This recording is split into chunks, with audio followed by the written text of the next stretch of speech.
here. If I asked your community who you are, and I had no idea who you were prior, what do you think they would say to me?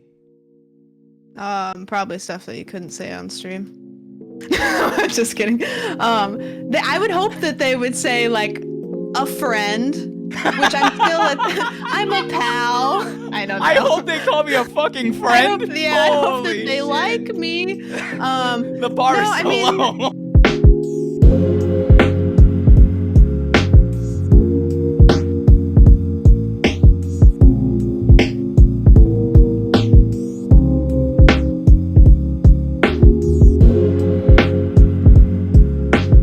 Ladies and gentlemen, Sandwich. Let's go. There it is. Sandwich, how you doing today? Hey, how are you? I'm doing good. Thanks for having me. I'm doing well. I'm doing well. No, thanks so much for your time. What have you done today? How's your day been? Tell me about it. Day's been good. I cleaned my house. I made a Costco chicken bake, so I'm feeling good. Okay. I really got into the mental prep by binging TikTok for about an hour. And then yeah, we just hung out for a bit on my stream, and Yeah. then I sent everybody your way. I hope everybody's behaving. I told my chat, I said, you are at the discretion of his mod, so be good or else you're getting the ban hammer. Oh, that's too kind So of you. if they misbehave, just We'll see. We'll deal with it then. We'll deal with it. Yeah. Again, they'll get the revenge at the community questions. That's how it's always been. It's always been a roast at the end. But Sandwich, like I said this earlier. I was kind of lurking your stream a little bit, kind of sensing out the vibe, and I love this. You were the first one to ever tell your community prior. You're like, hey guys, all right, I checked them out. All right, I did my I did my homework. Yeah, I they recently unionized against me, so I'm a little worried. But they're good. They're what do you, good. They're what does that mostly good. what does that mean? What do you mean unionized against you? I we played Stanley Parable, and I did a fun little like, okay, like you guys, we're all employees, and let's do a little like fun role play. Like we're all employees and we're hanging out and we're gonna like do this little thing. And then they pulled a fast one on me and they unionized. So now I have a union in my Discord channel. This is, Yeah. that's the Yeah. start. Listen, from one streamer to another, you got to cut that off. All right, you got to cut it at the roots. It's I too know, much. I It's know, too much. I know. It S- is. I'm scared of them, frankly. Soon enough, Terrified. mods will ask for benefits. It's just too much at this point. They're It's gonna it's take simply over. Yeah. gonna take over. Exactly. But I love it. Like, yeah. You mentioned a couple friends of the show. You mentioned Avery. You mentioned Hayden, and I'm glad that they spoke so highly. To They to did. to have you feel comfortable enough to come through here. And it's gonna be a great night. I promise, Sandwich. We're gonna have a lot of I'm fun. excited. Let's do That it. that being said, I usually start off the shows the same way, where I tell the guest how we met or how we came across, and it was even before the whole connection with Avery and Hayden. I don't know if you remember this. I have another show called Humans at Twitch, and Hmm. it's a community interview show. And at the end of each interview, I have the community member that was on kind of tell us who they're watching or who's someone that everyone should be aware of. And one of my mods and good friends here and co-host and streamer himself, not Peyton, was like, you got to check out Sandwich. Have you ever heard of her? And I was like, no, I haven't. Like, oh my gosh, you're missing out. He sent me your link. I checked out the VODs. Hilarious on up front. And then from there, you were always in the back of my mind. I was like, all right, I'll have Sandwich. I need to just make sure I'm not just some random dude on the internet that's hitting her up in deep end. Hey, I got a podcast. I swear you'll love it. I swear it'll be good. But that's kind of how the gap was bridged there. So Yeah, I yeah, I remember. I was stoked about that. I mean, at that point, I wasn't sure who you were, but I was stoked. And then I remember I checked out your channel, and I was like, Mhm, okay, good vibes. And then we just left it. And so when I got the message from you, I mhm. I was like, okay, yeah, this is a name I remember. And then I went to Aw. your YouTube channel and I saw Avery, and like I love Avery and Hayden's a friend of the stream, and I instantly was like, let's do it. Nice. I like how the order of operation was. I love Avery, and then he's a friend. Right? Yeah, he's, friend of a, the stream. he's a friend stream. Well, Avery's like, I'm a fan of Avery, but Yeah. then like Hayden, like we've been into each other's streams, and Yeah. he's a buddy. I would consider him a buddy, but Oh. Avery is like, she's goals. Oh yeah, She's I goals. love them both. They're so much Hmm. fun. They're so fun to hang out with. Hmm. Um, but that being said, let's lean into the first question here. All right, Sandwich. Let's lean into the first question. before you even were streaming, before you went live for the very first time, how long have you had your Twitch account, and what brought you onto the platform?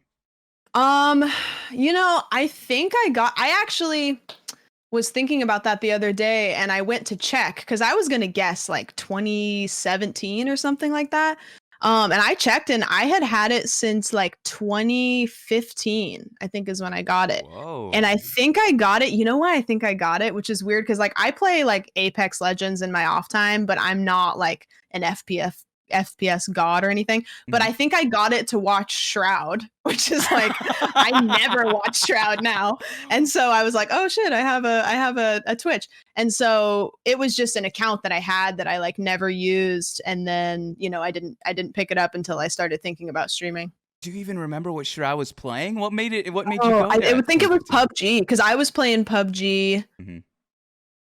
I don't even know when. I think he was playing PUBG. Mhm. Yeah. Nice. Okay. Okay. Nice. Awesome. So then in terms of, you were on Twitch, you're kind of enjoying it from a viewer standpoint. Uh how long until you started going live then?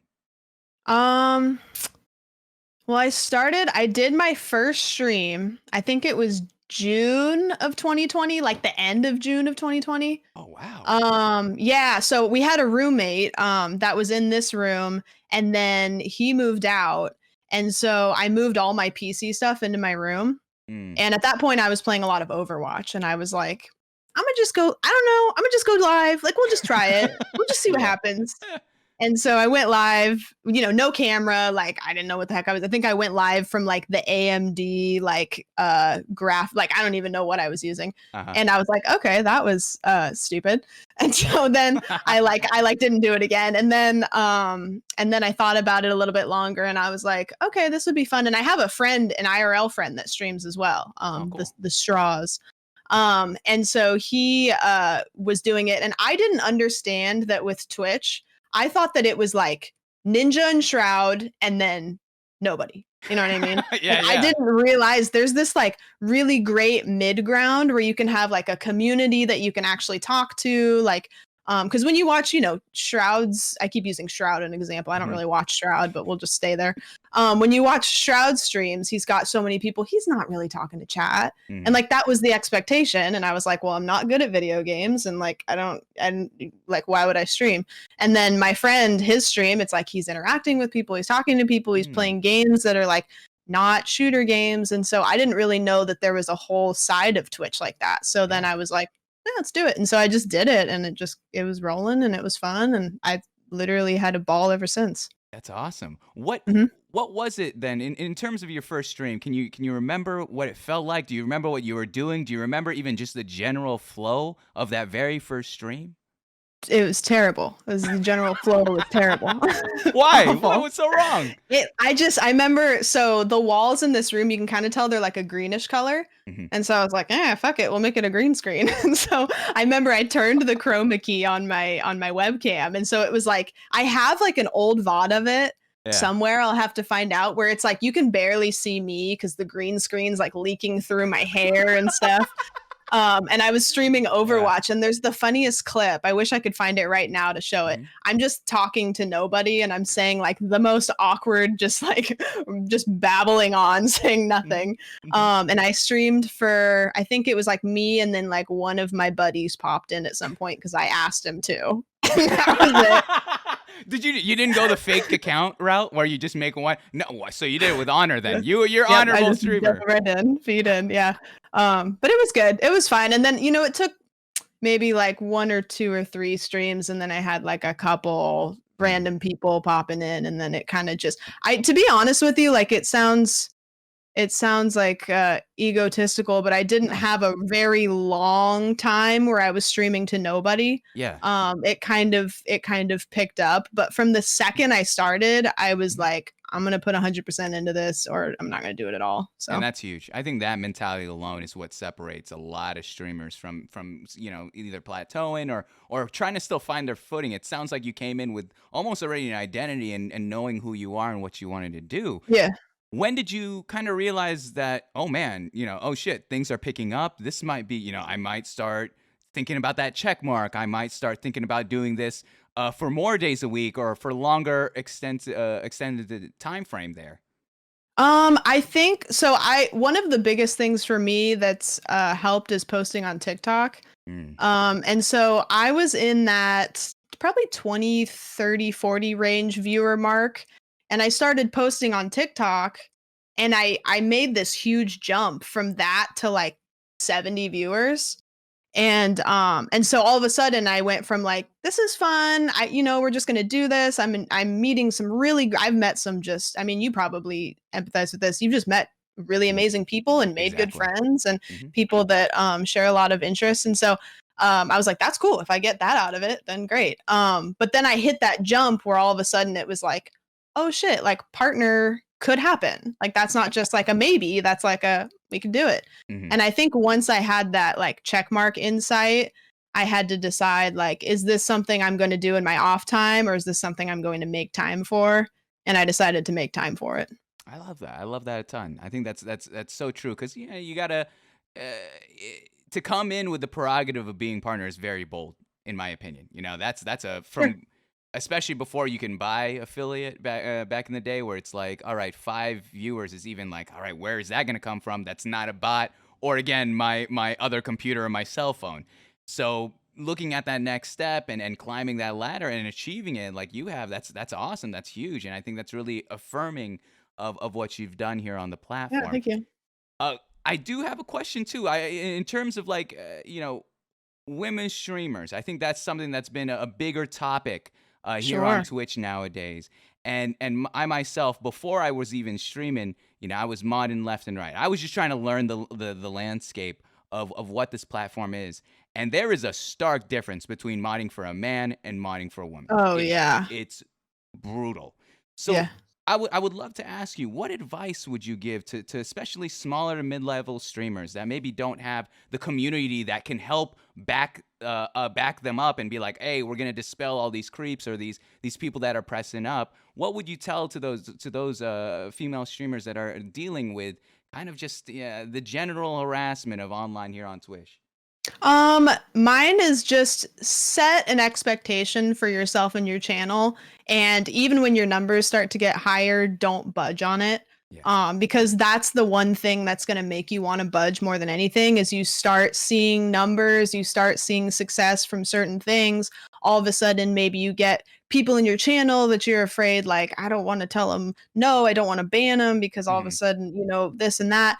Like, I think from the get go, the best thing to do is to kind of like get a vision. Like, this is what I expect from the channel. This is from what I expect from myself. This is the amount of like effort I'm going to put into it. And then like hold yourself accountable to that because there's been times that, there's people that come into my channel and they're there for a few streams and then all of a sudden they get weird and you want to go like, oh, they've been here for a while. That sucks. Yeah. But you have to set the expectation because if you let a couple people get weird or let too many people get horny in the in the chat, like all of a Yeah. sudden it's Yeah. like, oh, she's cool with it. And my mods, I mean, I'm sure that they're in there.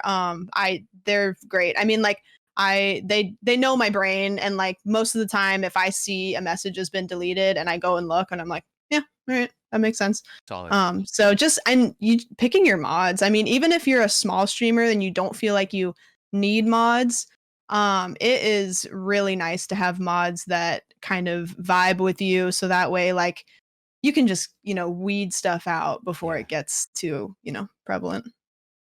That's solid. That's solid advice there. I think generalized too. Both, no matter what. That's really important to set the standard and live by that and hold yourself accountable to that. That's really good Yeah. stuff. That being said, Sandwich, all right, I'm gonna transition us here. This is a part of the show where it's a little bit of humanizing the guest. All right, I Yeah. feel like, Yeah. oh, are Let's do you it. familiar with this? You're familiar with what's about to happen. Let's do Well, it. it's one of those things, we in my opinion, yeah, especially with the highest echelon of streamers, a little bit put on a pedestal, and so every now and then we gotta Yeah. we gotta level out the Knock me playing down. field. Take me All down. right, you got it.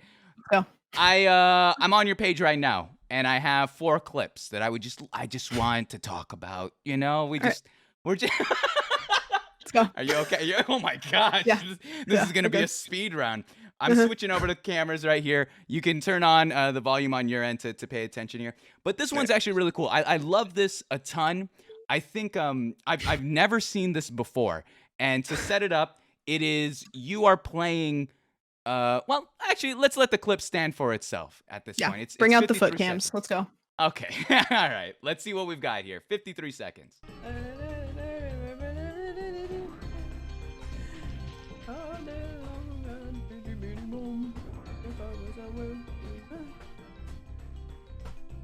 I wouldn't have to work hard.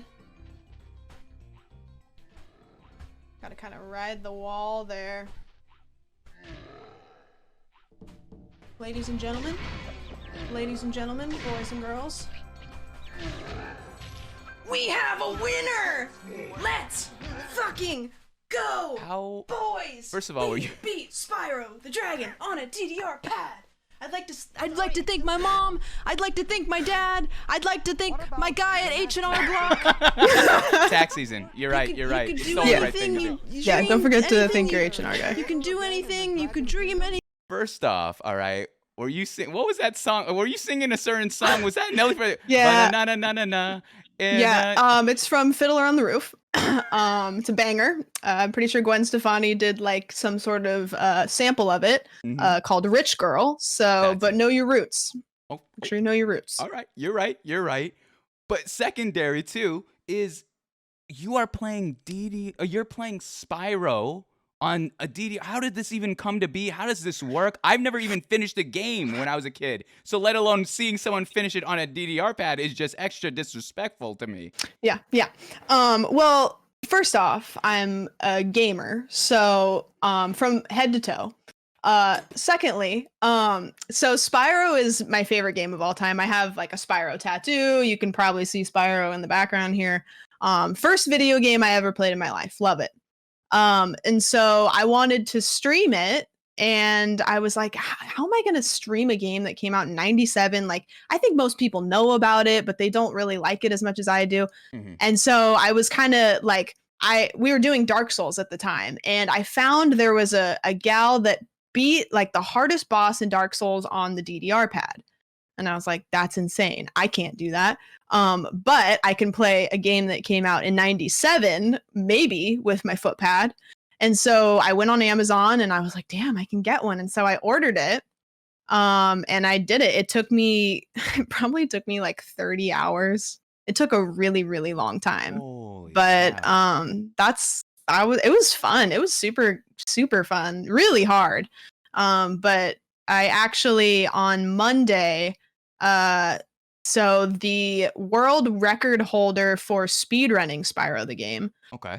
Me and him are buddies, and I did what anybody naturally does to somebody that holds any kind of title. I talked shit to him. Yeah, of course, as you do. And so we're buddies, and I was like, he had popped into my channel and he was like, holy shit, this is cool. I want to do this. And I was like, I can do it better than you can. And so on Monday, we had a face-off where we raced the first homeworld of this game with the DDR pad. We both had the DDR pads, and I won. But is that not in the bio? I feel that's an accomplishment. That's just it's never going down. Yeah. I won't let him forget it. That's all I need. As you shouldn't. What's the hardest part about playing Spyro on a DDR pad? I think the hardest part is so I was kind of unsure about having my feet on stream. Fair play. Fair play. Yeah. So I put socks on. And so with the socks on, like you can kind of see on that clip, like I have yellow tape on the pad because it's really hard. The square button is charge. And that's like a really important button for that game. And so I put the tape and I was going to try to like feel it, like kind of like feel where the buttons were. But with the socks on, it was a little hard for me to tell where I was touching. And so that was the hardest part, I think, is like those buttons that were kind of like out of my peripheral. There was so many times I died because I would like hit the wrong button and stuff. But as far as the logistics of doing it, I'm not going to say it wasn't hard because it was, but it was just tedious, I see. Yeah. That's, from a creativity standpoint, awesome. From actually finishing the full game is another. That's next level. That's Yeah. insane. So Yeah. good on you with that. Let's go on to the next clip here. All right. This next All right. clip is more so, I'm curious what's even going on in the game. I have Oh no no. idea Ah! what you're doing.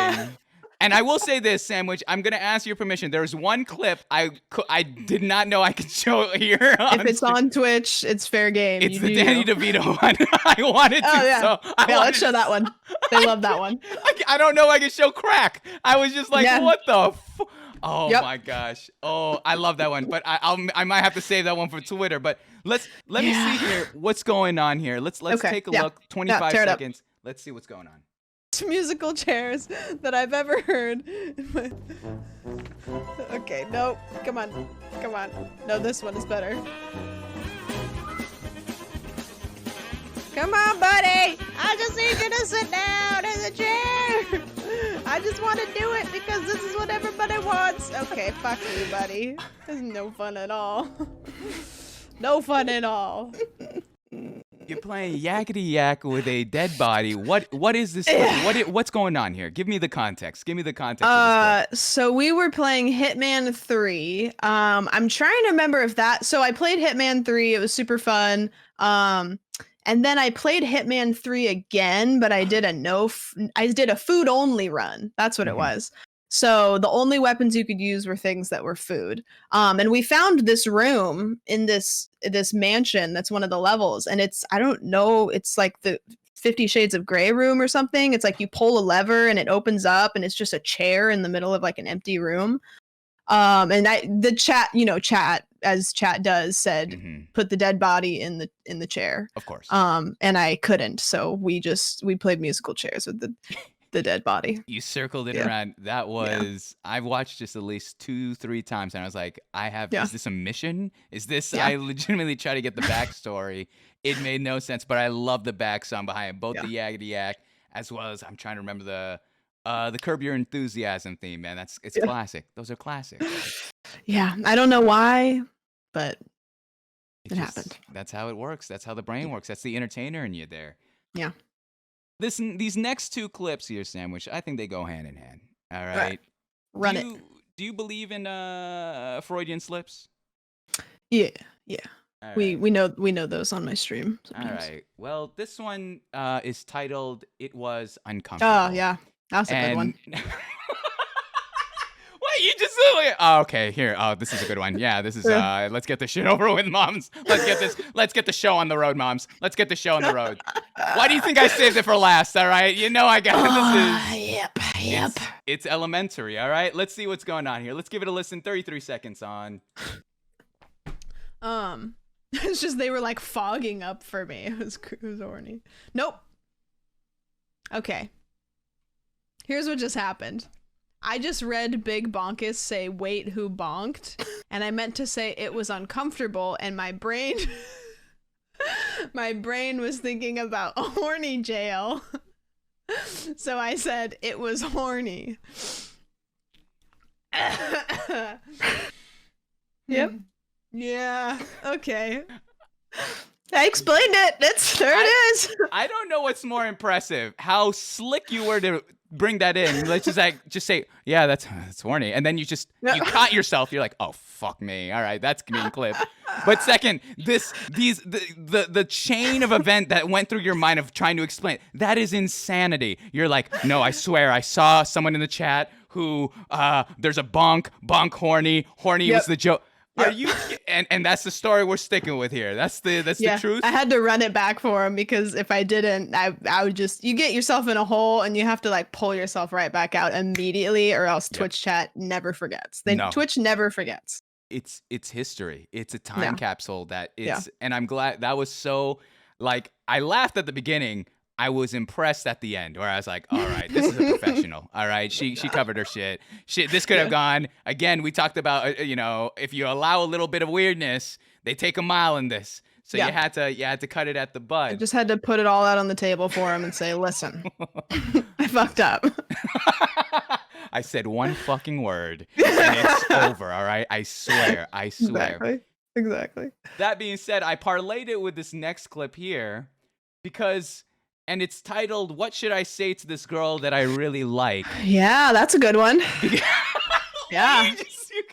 I can. Boys, listen up. This is how you do it. This This is what is gets them. how it's done. All right, Hmm. gentlemen. This is how it's done. Take notes. Let's see what advice Sandwich has shared with her community on what is the proper way to court someone of interest Mhm. in that romantic field. Works every time.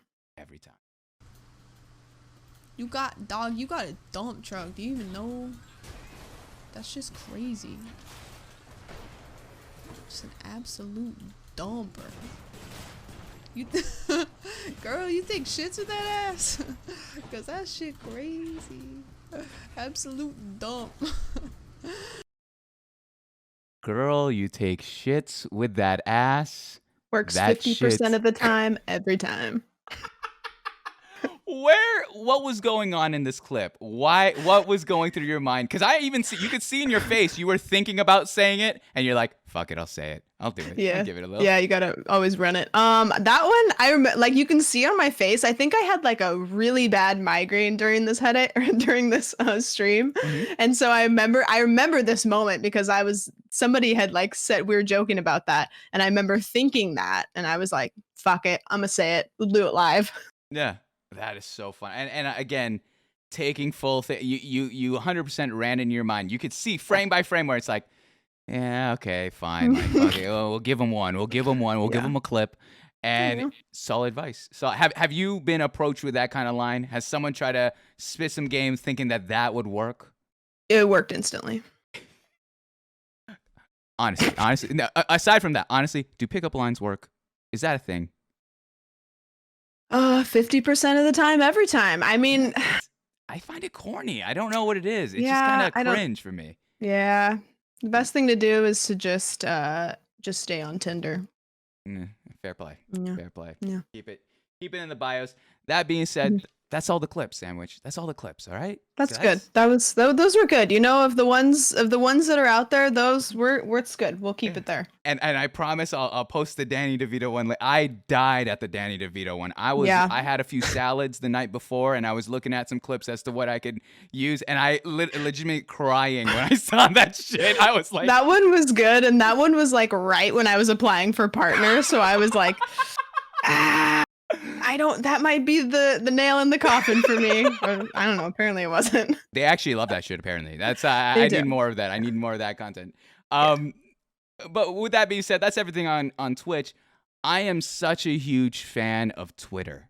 Twitter is the OP for me. I'd rather, Twitter over Instagram 100% of the time. I'd rather know what someone's thinking than what someone's kind of, with the filters and the Yeah, yeah. photos. It's just my thing. Twitter's pretty like unfiltered too. Yeah. You know. There's a lot going on. There's a whole other side that's just kind of dark webby. It's it's odd. Yeah. That being said, I have 3 of your tweets, and All right. I just it's one of those things. I just got questions. Ready. I got questions. I got answers probably. Hopefully. Hopefully. This first one here, as you can see, I participated in the poll when you had it up. Controversial take. Oh yeah. It goes, do you use the little thingy on the bread bag or the twist and tuck? Let me know. I can settle so I can settle an argument. Let me know what your stance is and what is your belief with this controversial topic? I am a firm believer in the twist and tuck. That's And what if we're you doing. are, then you are top tier. Mm-hmm. What is this? Who's the pervert that was like the thingy, the plastic thing? I was playing Apex with 2 of my good friends, and we had a discussion about this. And I think one of them said I always use the thingy, and I can't remember what the other person said, but I was very passionate about using the thingy is a waste of time. Like it does 100%. the same thing. All you have to do is do the spin and the twist and the tuck, slap it down on the thing, save time, and then the little thingy, you can use it. I've seen people use it as like they write like what each chord is and they put it on chord. I mean, I'm not going to show you my cable management right now. It is atrocious, but that would help me. Unluckily, I lose the biggest reason why I do the twist and tuck, I'm going to be real with you guys, I lose the thing like instantly. 100%. But if I were to keep it, I would use it for good. And most of all, though, it's not necessary. I'm not gonna No. weasel my way into the plastic. It's gonna break. It's gonna ruin Yeah. the bag. You might as well just Yeah. twist, tuck. You're ready to go. Make your sandwich. Yep. Leave it. Yep. This, though, I will say this poll, way too close. Way too close. It should Yeah. have been a blowout. I wish And that it wasn't anonymous so I would know who to ban from my channel, but unfortunately it's not. yeah, these creeps go anonymous here. Yeah, typical. Ugh. yeah. Well, Think of all the time you could spend. yeah. How much more you would be eating? You would have had your sandwich by then. You would have already eaten your sandwich and enjoyed your meal Yep. if it Yep. wasn't for the plastic. Yep. That being said, let's go on to the second one here. All right. All The right. second one here is it's titled "Show Me Your Range, but make it hair or whatever." Yeah. And you have 4 photos here. I Yep. assume from 4 different times. I would Yep. love for you to tell me what time in your life you had this hair and what's the backstory of the photo. All right. All right, let's That's go. it. Let's start off with the first right here. Boom. What's going The on? first one, this was so you can't see the person to what would be my left, but that's one of my best friends. So she had just graduated high school and she was the grade below me. So I was 1 year out of high school. So I'm Mhm. guessing I would be probably 19. Blonde hair, I was in beauty college at this time. So I was having people experiment on my hair. It looks pretty good, to be honest. Yeah. Like the blonde isn't terrible. But I was getting hair services done for free. So I went full send on the blonde. Okay. And yeah, that's 19. I was 19 in that picture. I'm 26 now, for reference. Awesome. So we have that. There's 19. Is this at a graduation? It looks like. I think Yeah, so. that's her Something- high school graduation. All And I right. had just shown up to support. So we have that. The next one here is where is this one? What is this? What's going on here? That one, I think I was 21. I think maybe, yeah, I think I was maybe 21 or 22 because I cut my hair when I was, I think like 24, probably up to the shoulders. So it was before that. That I'm trying to get back to that hair. I think I'm gonna grow it back out. I was in the TJ Maxx dressing room. I actually bought that sweater, but it was Hey. before I had bought it. I wanted to take a selfie in it Mhm. just to feel it out. And yeah, that's a good one. That's honestly not the from mirror wise, pretty clear mirror for TJ Maxx. Yeah. That's a solid. That's a solid. Yeah, there's not. solid Sometimes you selfie. get like the sweaty, like people are backing up into the mirror when they're trying to like take the pants off that they don't like. You Yeah. get like the butt prints, but no, none on Yeah. that one. This None is on that not an one. Old Navy. This is not an Old Mm-mm. Navy dressing Oh room. no, we're classy TJ Maxx shoppers here only. Oh. oh no, I could forget about the Old Navy sponsor for this show. I'll tell you that. All Yep. right. Mm-mm. The third one here, decently recent. The third one is, yeah, so that was, I had just cut my hair. That one was probably 2 years ago, I think. Yeah, that was I had cut my hair short, which I hadn't done that for a really long time. Mm-hmm. I'm obviously loving it, clearly in the photo. And yeah, that 2 years ago, I'm pretty sure. That's a strong. I mean, I like. Yeah, solid haircut. You're enjoying it. You're rocking it. Yeah, I think I like my hair short more because it's easier to deal with, but you kind of go back and forth. Okay. Okay. Yeah. And then the fourth one here is the curveball, where I think really Yeah. shows the range. It's my peak. What's going on here? When was this, and what's the backstory of this photo here? This is me just casual Sunday chilling, looking good, feeling myself, feeling great. Mm-hmm. I actually want to go back to this, I think at some point, because it really just brings out my eyes, I think. Yeah. I'm trying to remember the children's show that had this wig, or at least this like hairstyle. I can't remember. I It don't had to know, but do it with the feels like chin. Willy Wonka. Feels like Willy Wonka. Are you thinking Oompa Loompa? I thought Oompa Loompas had green. All encompassing. Anyone from Willy Wonka. Lazy Town. Lazy Town. Lazy Town. Lazy There Town. we go. Gotta Holy do the cooking cow. from the book. That's I only know that from TikTok. I never Okay, watched that show. All right, fair Yeah. play. Fair Yeah. play, but solid. I think it did show the range. It did its job. You showed the range Yeah. of what your styles can be. I like Yeah. that. I like that a ton. Last one here. Last tweet, and then we'll go on to back to the subjects here. It says, my DoorDash guy once said, "See you next time," and I never came back from that emotionally. That's like 100%. Every time I tell this story, I'm like, they're gonna think that I'm lying and trying to be like quirky, but 100% that happened. The guy, I mean, COVID, like, Yeah, I don't know, yeah, whatever. We ended up door dashing a lot. of It is course. what it is. I don't want to talk about it. But he didn't just say see you next time. He said see you next time, Sam. Like he called me by my name. That's too much. That's too Yeah. much. What is this emotion that you were feeling? You said you didn't come back from it emotionally. What was the emotion, the initial feeling when you got called by name by your DoorDash I delivery was pretty driver? sad. I was sad, but also emotionally, I feel like me and the DoorDash driver kind of bonded on some sort of spiritual level. So Did I don't know. you did you ever see this person again? Oh no, Oh, like I don't want to. I don't Yeah. I don't blame you. I don't blame No. you. That's a brutal one. That's a brutal Yeah. one. Yeah. Never came back from it emotionally. But that's everything. All right. I Thank promise. you. That's all the tricks up my sleeve. That's everything's done. We can Yep. go to the hot questions here back on Twitch. Let's But go. yeah, I appreciate that. I appreciate all the explanation, the backstory of your clips and your tweets there. I'm gonna ask you a couple introspective questions about your time on Twitch, and then we'll lean into your life story. Uh, Go. the first one being, Sandwich, what have you learned about yourself through streaming?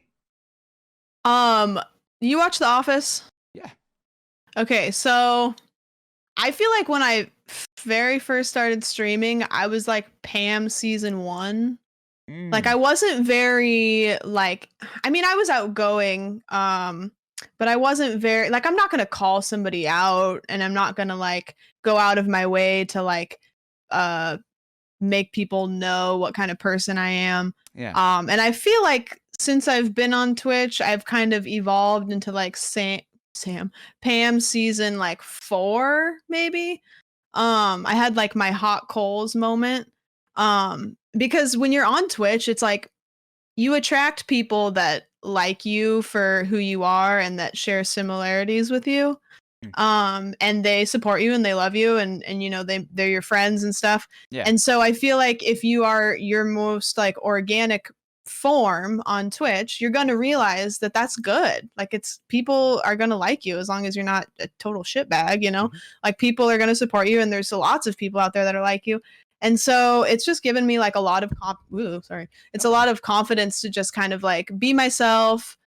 There's lots of people out there that are like you if you're like yourself. Mhm. And I love that. And it's been a huge confidence booster for me personally. And I feel a lot better. I feel like I'm like more of myself. And also like before I started streaming, like I wasn't necessarily like a passionate person, I guess. I would Mm, find hobbies, I would try them for a bit, I'd be like, I'm bored of it. And ever since I started streaming, I've just been like tunnel visioned on content creation. And so it's shown a side of me that I didn't really experience is like I can be just an absolute train if I want mhm. to achieve something. And that I've never been like that in anything in my life. And so it's really cool for me to see how far I will go to like be my own best. And so it's shown me a lot of sides of me that I guess were there, but I hadn't accessed yet. It's awesome. I love that introspective look into your journey. I especially enjoyed your analogy, the hot coals moment. I was literally going to use that same analogy. Do you remember what was your moment on stream, live on stream, that kind of you really stepped up to play, where you kind of leaned into who you truly were instead of that season 1 Pam, where you're kind of like skittish and you're still developing the storyline, but it's still within the background of the show? Uh, I don't know if there's ever been a moment. I think every time I ban somebody for being shitty in my stream, it's a little bit of that because before streaming, I was the person who would kind of let people walk on me and like say what they Mhm. wanted, even if it hurt my feelings. And like when you're a streamer on Twitch, you kind of have to, like I said earlier, you have to set the expectation and then just like keep it there. Mm, And I've noticed just, people come into chat, they say something shitty, I say something shitty back. And not like shitty to them, but it's like, yeah. hey, you're being a jackass right now. Like, can you not?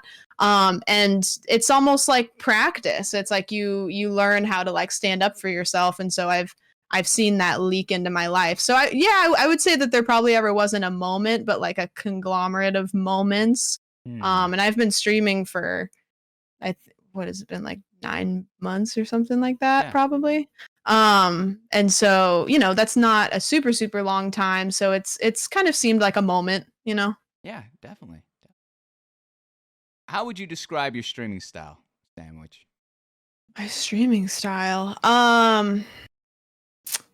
Well, I would say probably I try to be creative, which you almost don't like to use words like that to describe yourself because it Hmm. feels egotistical, but I like to make sure that my viewers aren't bored.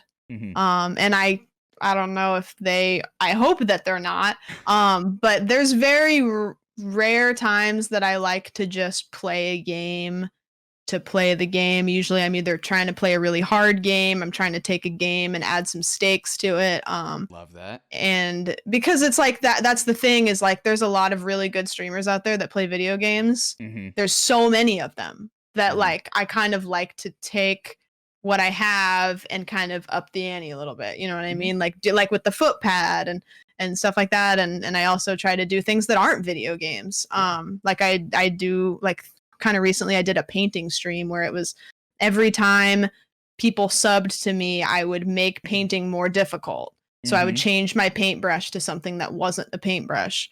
Because it's for me, it's like streaming, but it's content creation. Yeah. No, You know what I I think mean? I saw that. I saw you painted with like an egg at one point, like an eggshell. Yeah, That's that was that's chaos. amazing. The thing is this though, Sam, like I feel like too many people fall in this rut of they just got to play the game or they're doing something. It's like a one-trick pony, but it's like I love that you're probably the first one to bring up, yeah, why don't you add stakes into it? Sure. You look at people who are professional gamers and of course they're the best at their craft. That's why they're going to stand out.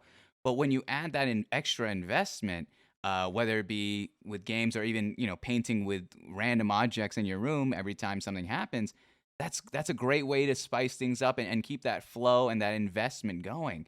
That's that's that natural thought process, Sandwich. All right, you're made for this world. All right, this is for It's you. fun.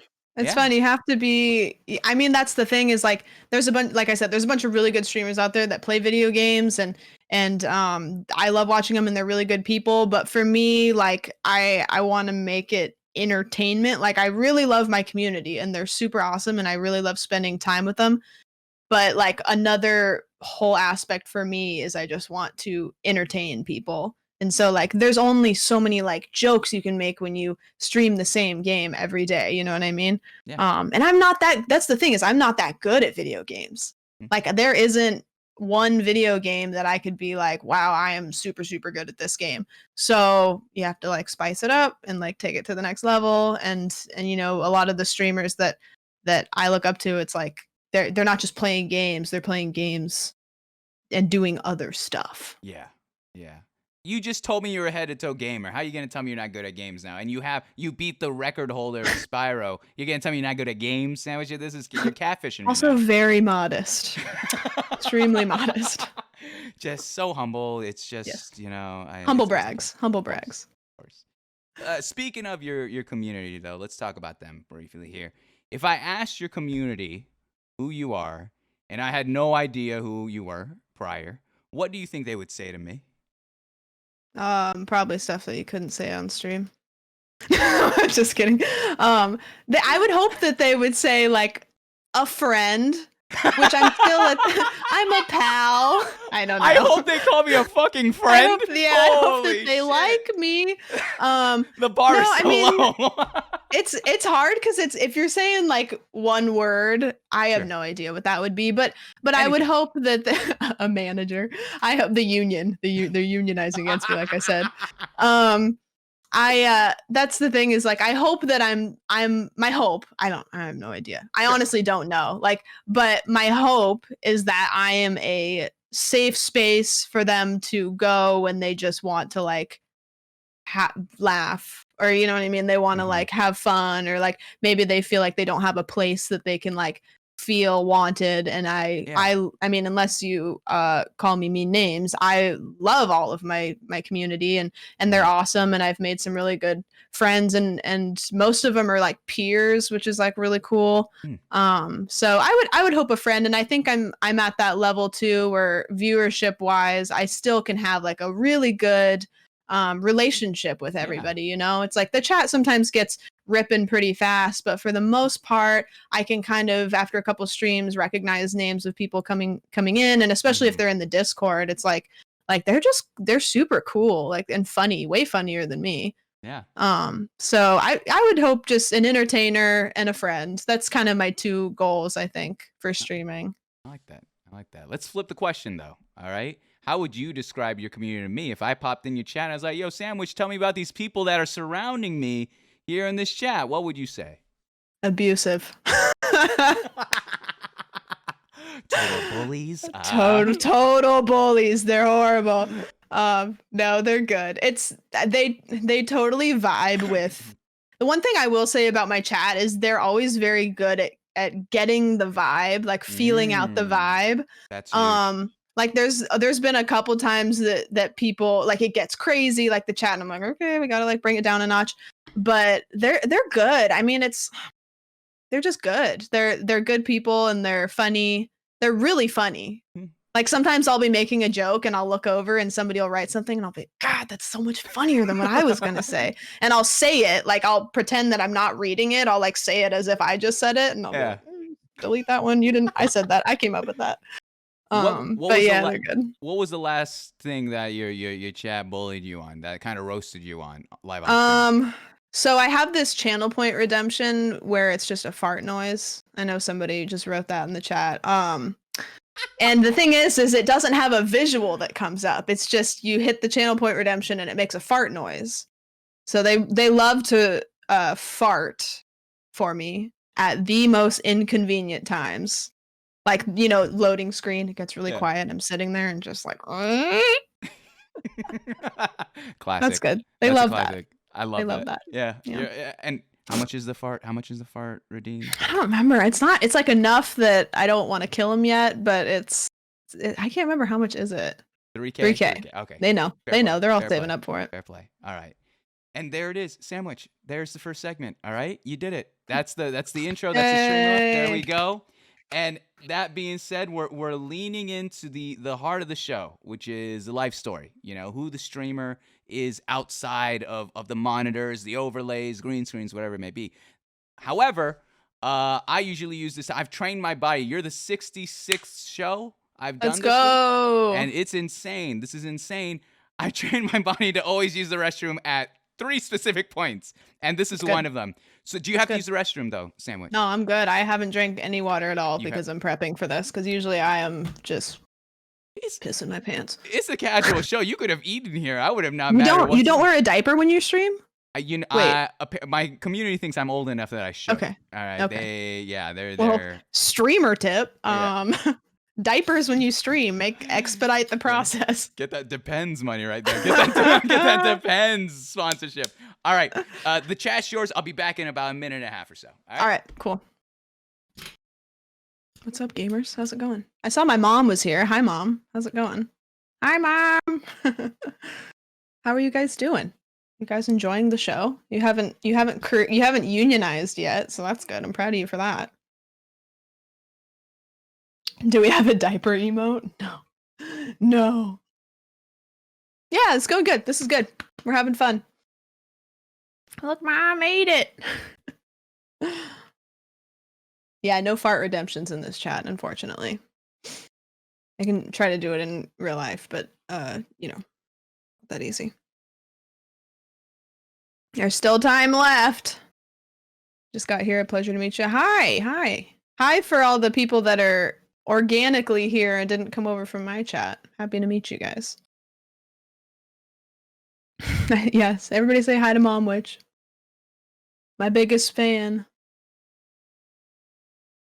You guys putting some good questions. I think you said if you put !Q, you can write some questions that at some point might be asked to me. So if you have any just heated questions, gonna burp into the mic now. Throw them in there. And if I see a single question about the puffer fish, I'm leaving. It's not my stream, but I'll still end stream. I swear to God, I'll do it. I put some questions. They must be answered. Okay. Like, what's my mother's maiden name, and what's the name of my first pet, and those kinds of things. Those are good ones. Those are always good first, right off the bat, for, questions to ask people.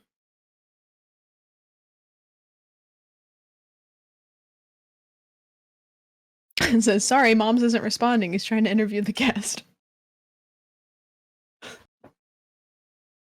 Yeah, those are first date questions. What do you like to do for fun? What's your mom's maiden name? What's the name of your first pet? What's the name of the street you grew up on? What's your favorite color? Those kinds of things. What are the 3 silly digits at the back of your credit card? Yeah. All great questions. I was gonna see if ours matched up. I just wanted to check. Ridiculous. I could hear you from my restroom. All right, I can hear you shitting on my. It says sorry. Moms isn't responding here. All right, I'll end the show. The toilet. I'm literally 10 steps away. All right. Yeah. I can't be. I couldn't get any Nice. closer. I know it's nice. It is quite frankly. That's a privilege right there. That's mine. That's mine. I have to sprint across my house when I go to the bathroom, and I'm just quick. Yeah. Not a speed runner, but I speed run that. Couldn't be me. I'm already too tiny, and it isn't the move. I gotta get It's in okay. and out. Take your time. It's probably better for you, anyways. Thank you.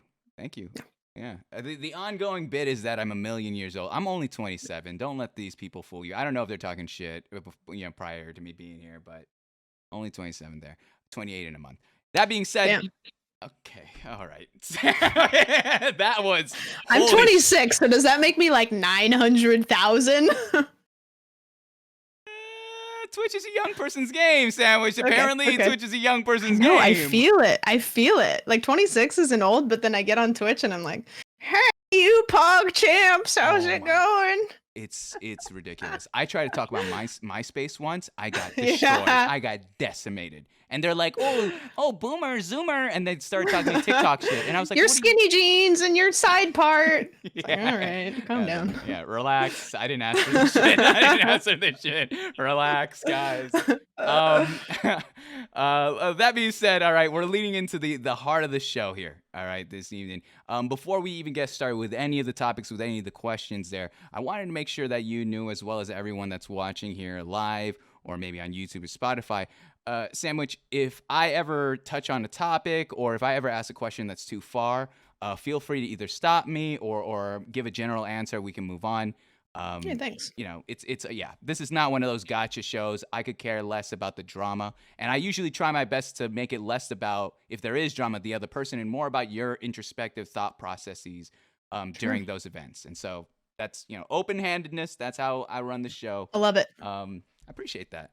That being said, to start us off, we're going to talk a little bit about your family and growing up. Mm-hmm. Without doxing yourself, maybe you can give us a general area, a state, a city. Where were you born and raised? I am from the Pacific Northwest, which I believe that you are as well. I am. Yes. Oh yeah. I think that's about as specific as I am. I've been more specific in the past, but that was one thing that I was like, I think I need to start kind of dialing it back on that. But yeah, we're close. We're very close. 100%. Yeah. I don't know why I looked out my window thinking that this is the proper. I'm just out there with a raincoat on, and I'm like, hi. Ready for the interview, Mom. Big fan. Oh my goodness. But so tell me, all right, any siblings? I have a half sister. We didn't grow up together, so I think sibling relationship wise it's not there, but bloodline wise I do have a half sister. Older, younger? Older. So are you're the youngest per se? Yeah, I'm the youngest. Join the club. I Nice. swear 60 of the 66, over 75% all youngest children. I think there's something about the attention. It's something about us being we the need best. it. We're attention craving. I don't know what it is. I'm 27. Again, I'm 27. I got an older ass brother. There's no competition, but we have this thing of performing and being loud and just wanting to be heard and be watched there. That's Sure. awesome. Any stories kind of growing up? What was the teenage years of Sandwich looking like? What kind of like I think what I was horrible. I think I was awful. I don't I don't know. what? So I guess because I never lived with my half sister, so I think I was an only child, like environment Mm, wise. mhm, I grew up in kind of like a smaller town. I lived kind of like out in the country, I guess. Like I grew up, we had cows and chickens and stuff like that. mhm, And it was good. I had a good childhood. I feel privileged. Like I grew up in a good home.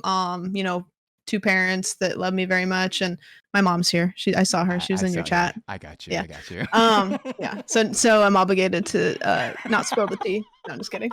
Um no, and they're cool. I still have like a really good relationship with my parents now. They're huge supporters of my stream. Mm, And like they show up for every stream. They love it. They like wear my merch and stuff. And so I think that I have like probably a lot of support streaming wise that a mhm. lot of people probably don't get, which is huge for Yeah, me.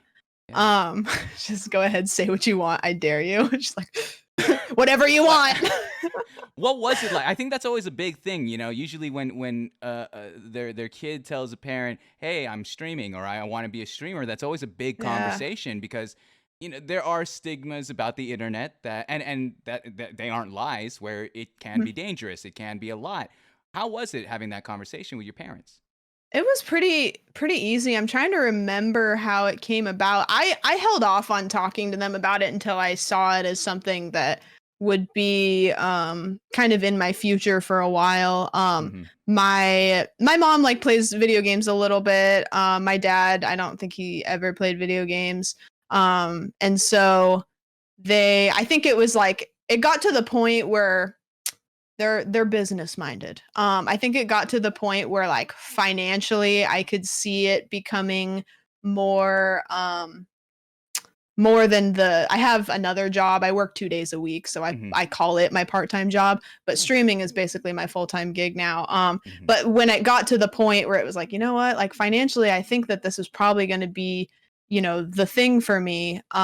They were very supportive of it, and with them, I never really know. There can be really old school about things and then randomly be really supportive of things that I don't expect. So, but I have a really good relationship with them and I just was like, "Hey, I'm doing this and Mhm. it's fun and I'm really enjoying it." And they were like, "All right, cool." Mhm. And I think they enjoy my streams, which having people that you love enjoy the content that you're making is cool. It's really motivating.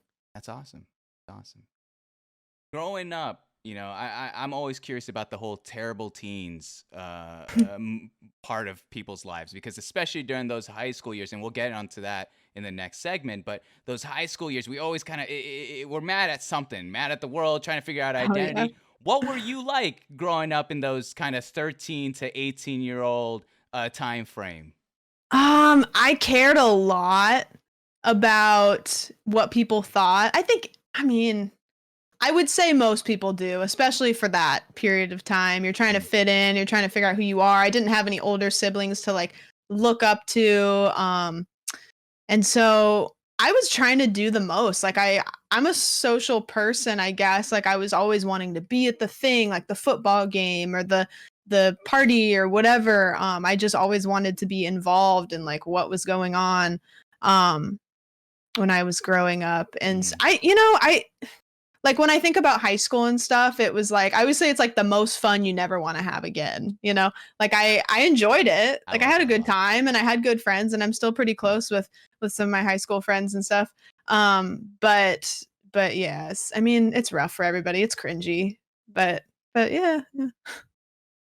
I like that. I got one question. I'm gonna let you slide if you don't want to, all right? I got one question. What is something you did in your teenage years?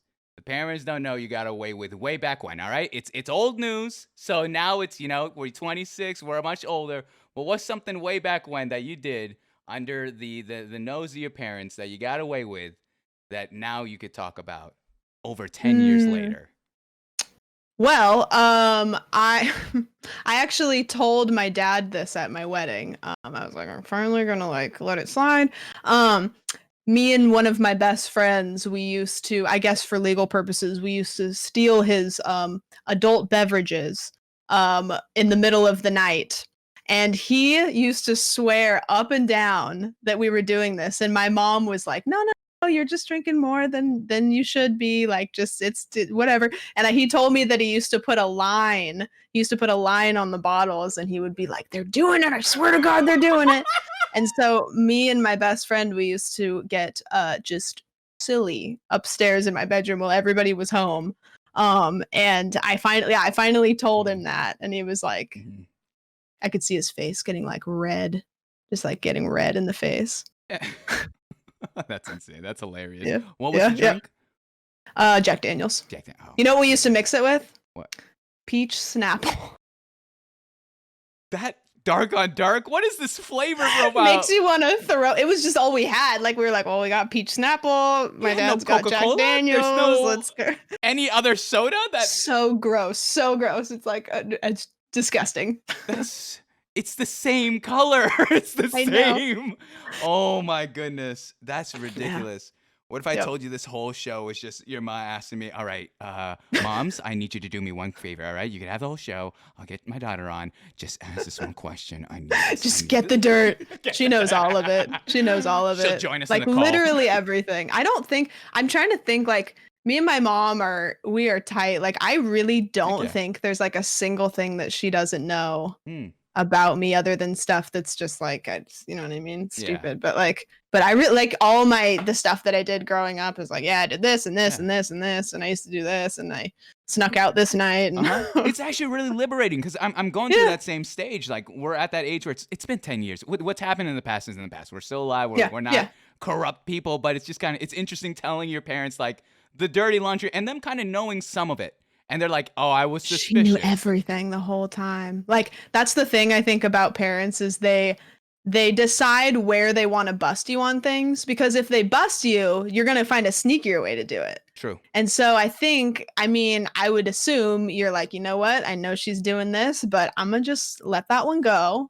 And Yeah. then at least we know she's getting plastered upstairs in our house under our roof. You know what I mean?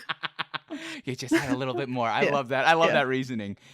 Tell me, in terms of the household, especially growing up, was it something that was a little bit strict? Was it a little bit lenient? What kind of household was it in terms of that kind I of? think I think they were very reasonably strict with like things that like normal like I had friends who had really strict parents like you can't go to this, you can't go to that. Hmm. They were always very reasonable about like if you haven't been lying to us recently, like you can go do this. Especially like my senior year, I just, there was times that I snuck out and there was times that I lied, I did this and that. But I think I figured it out at around like 16 or 17. Like if I'm just straight up with them, they're gonna let me do these things. Yeah. So I think like me and my dad butted heads a little bit because we like chores wise, when Hmm. I was Hmm. growing up, like he had really high expectations and he just wanted to make sure that I was going to be a functioning adult by the time I moved out. And so I think around the house, things were a little bit more strict of like, make sure you're doing this, make sure you're doing this, make sure that you're taking care of this. But as far as like normal, like, oh, you can't go out with your friends this night or you can't stay out after this hour. They were pretty reasonable as long as I was being reasonable, Solid. Yeah. No. Yeah, Definitely. yeah. And it sounds like we kind of touched a little bit on your relationship with your mom. It's tight. Mhm, You guys know each mhm. other pretty well, and even the ebbs and flows, things that in a subconscious level, I think you guys even Mhm. know each other very well. How about your relationship with your dad? My relationship with my dad is really, really good now that we don't live together. Amen. Amen. We when I lived at home, we butted heads a lot because I think that we're very, very similar. And I think that we just took, I don't know. I mean, I moved out when I was 21. We probably took 21 years to kind of figure each other out. Yeah. And so it was rough when I lived at home. But now that I'm an adult, it's kind of like I get it, you know what I mean? Like the stuff that he used to get mad at me about, it's like I get it. Like he was just trying to make sure that I was gonna like function well and be good and be responsible and stuff like that. And so it was rough, but I have a lot of good qualities, I think, that Yeah. came from it anyways. So yeah. What would you But now tell? it's cool now that I've moved out. Like I've gotten to know my parents as adults, Mm, which that's really fun when you get to know your parents as adults, mm-hmm. and they're way 100%. cooler than I will ever be. That's so true. The stories that come out after you're done with those like Yeah. whatever college years or even a little bit after high school, and you find Yeah. out like I found out my dad was like a social chair at a frat. I was like, what the fuck? What? Yeah. Why am I? I'm playing varsity chess. Why didn't you tell me Yeah. that so I can live up to Yeah. the standard that you're It's much weird to cooler? think of your parents as being your age now, you know Yeah. what I mean? Like kidless and stuff. But yeah, it's cool. It's cool when you get to like talk to them like adults and Hmm. just like tell funny stories that you did over the weekend and like Yeah. know that you can't get in trouble. It's like they're not gonna get you in trouble. Mm-mm. Yeah. I mean, yeah. It's over. It's done. Yeah. The Yeah. Tell me this. Oh, what would you tell your younger self? You said that back then, yeah, the younger Sandwich is kind of frustrated with especially what's going on in the house in terms of clashing with your dad. What would you now knowing what you know and who you are as an individual tell your younger self to kind of either cope or encourage or uplift yourself from back then and where you were? I think that I would probably just tell myself that to like probably not be so concerned with like the way people are perceiving me, because I think that was something that took me a lot of years to get really used to, is that people kind of just give a shit about themselves, you know? Mm-hmm. And so I spent a lot of years kind of being just totally absorbed in like what other people thought about me. I think everybody kind of goes through that a little bit for like Yeah. whether it's a little bit or for a long time. Um, but I think, yeah, probably that. I think that's probably my only thing, because I think a lot of the things like you almost don't want to go back and tell yourself anything because you want yourself to have to go through those things. It's like I could go Yeah. back and I could prevent myself through a lot of like heartaches and this and that, but it's like those are the things that make you smarter in the future. So I guess Yeah. my first answer would be nothing. Just let me flounder like a fish. And the second answer would be to just like don't get so concerned about what people are thinking, because they're not thinking about you. Yeah. I like that. I like that. All right. Two last questions on the family segment. We'll move on here. All right. Mhm. I want you to give me one from each parent, your mom and your dad. What is one lesson they've instilled in you that you still hold true to this very day in your own life? Um, my dad, probably he told me once like you can be like a lot of things, but if you're witty, people are gonna like that about. And he's witty, he's funny, he's where I get my silliness. And so from him probably just like, and he's silly in like the like, I think he's got the humor of a 13-year-old, and so do I. And Yeah. that's fine. It's okay to think that farts are funny until you're 26. Like, and if people don't think that's okay, then fuck them. You know what I mean? 100%. And so for him, like, just it's okay to be silly. Like, Mhm. just keep being silly. With my mom, she just like hasn't aged like in her heart at all. Like she's got purple hair. I think she's 60. She's got purple hair, and so it's just like it's cool. You know what I mean? You can be Yeah. cool at any. It doesn't matter. Like you never grow out of being cool. Mhm. And I think those are probably like the two things. That's awesome. Yeah. Yeah. Those are solid. Especially trying Yeah. to keep that. I think there's a lot of value in keeping that youth. So many people are Yeah. quick to grow up. Suit and tie, business 9 to 5, whatever it may be. Mhm. But to hold that willingness to be silly, to be young, to have that free Mhm. spirit is, and I don't mean to sound so fluffy when I say this, but like it's kind of what makes life so beautiful. Yeah. The ability to see it through that lens where you don't take things too seriously. You're not worrying about what the world looks at you. But you're able to Sure. just enjoy yourself. That's really cool. Yeah. I like that. Yeah. That's Yeah, probably they're way more active. They go and do fun stuff all the time, and it's Yeah.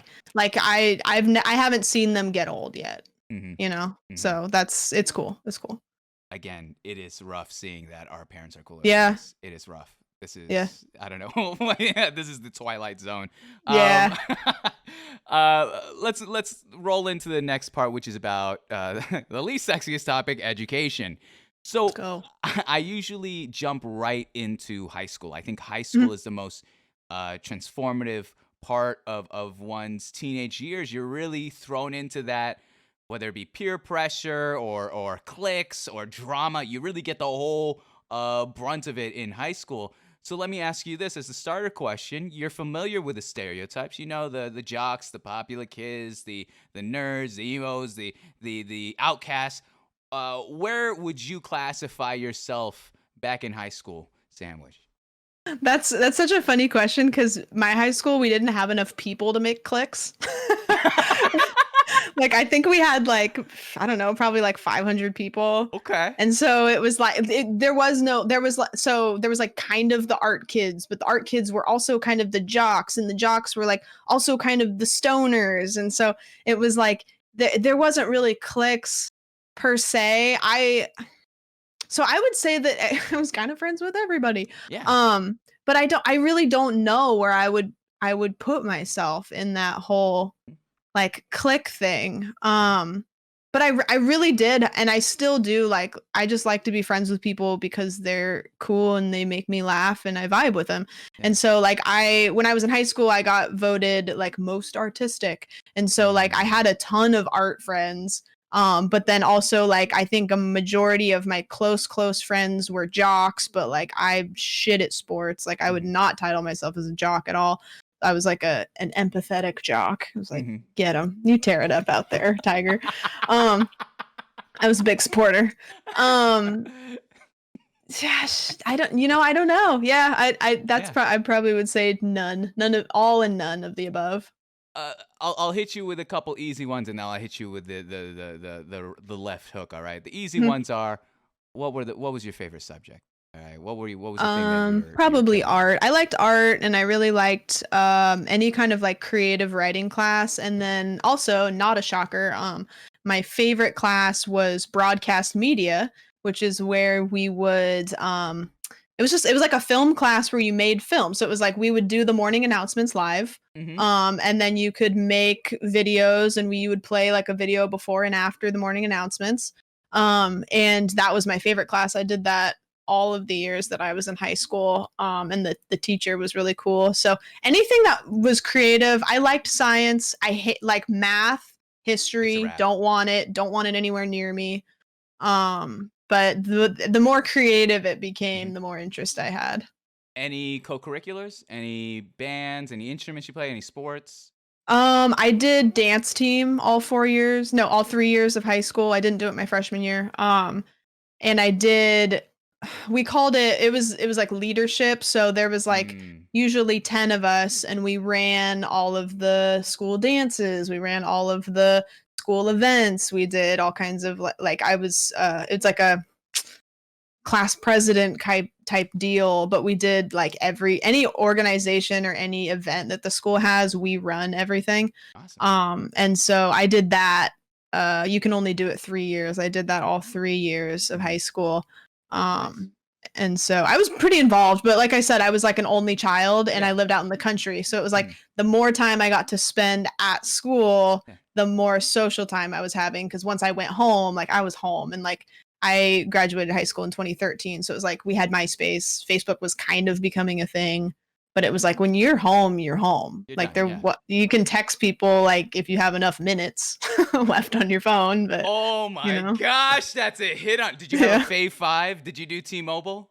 I'm trying to remember what I had uh AT&T, but it was Mm. something before it was AT&T. Singular? Yeah, Yeah. that, and then it turned into AT&T. Yeah. My first cell phone was a prepaid phone. It didn't have a camera. It was a total block phone. Yep.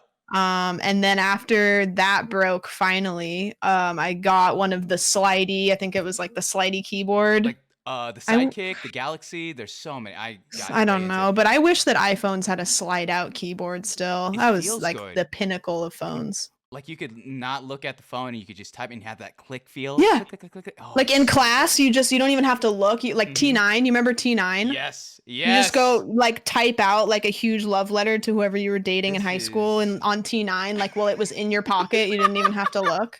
So you cool. you've hit a part of my childhood of nostalgia that I quite frankly have not. Again, I've done this show 66 times. It's always they're either much younger or much older. This you're the first one. You're speaking my language here. T9 Thank baby. you. Thank you. That was a thing.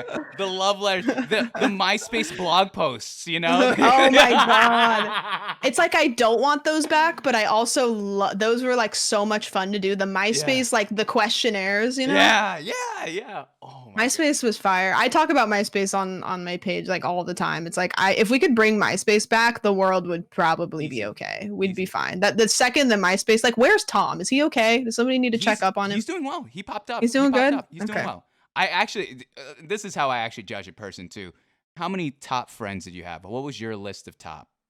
I think I had 5, but Tom was always number 1. Of course. Yeah. You got it. And Yeah. thank you for being a regular person. Yeah. These people who have top 100 can go screw off. No, I Who- don't even like that many people. Are you kidding me? Come on. But were you catty enough to be like, "Ooh, you wronged me today. You're going from 2 to 4." Yes. Yes. Yes. Yes.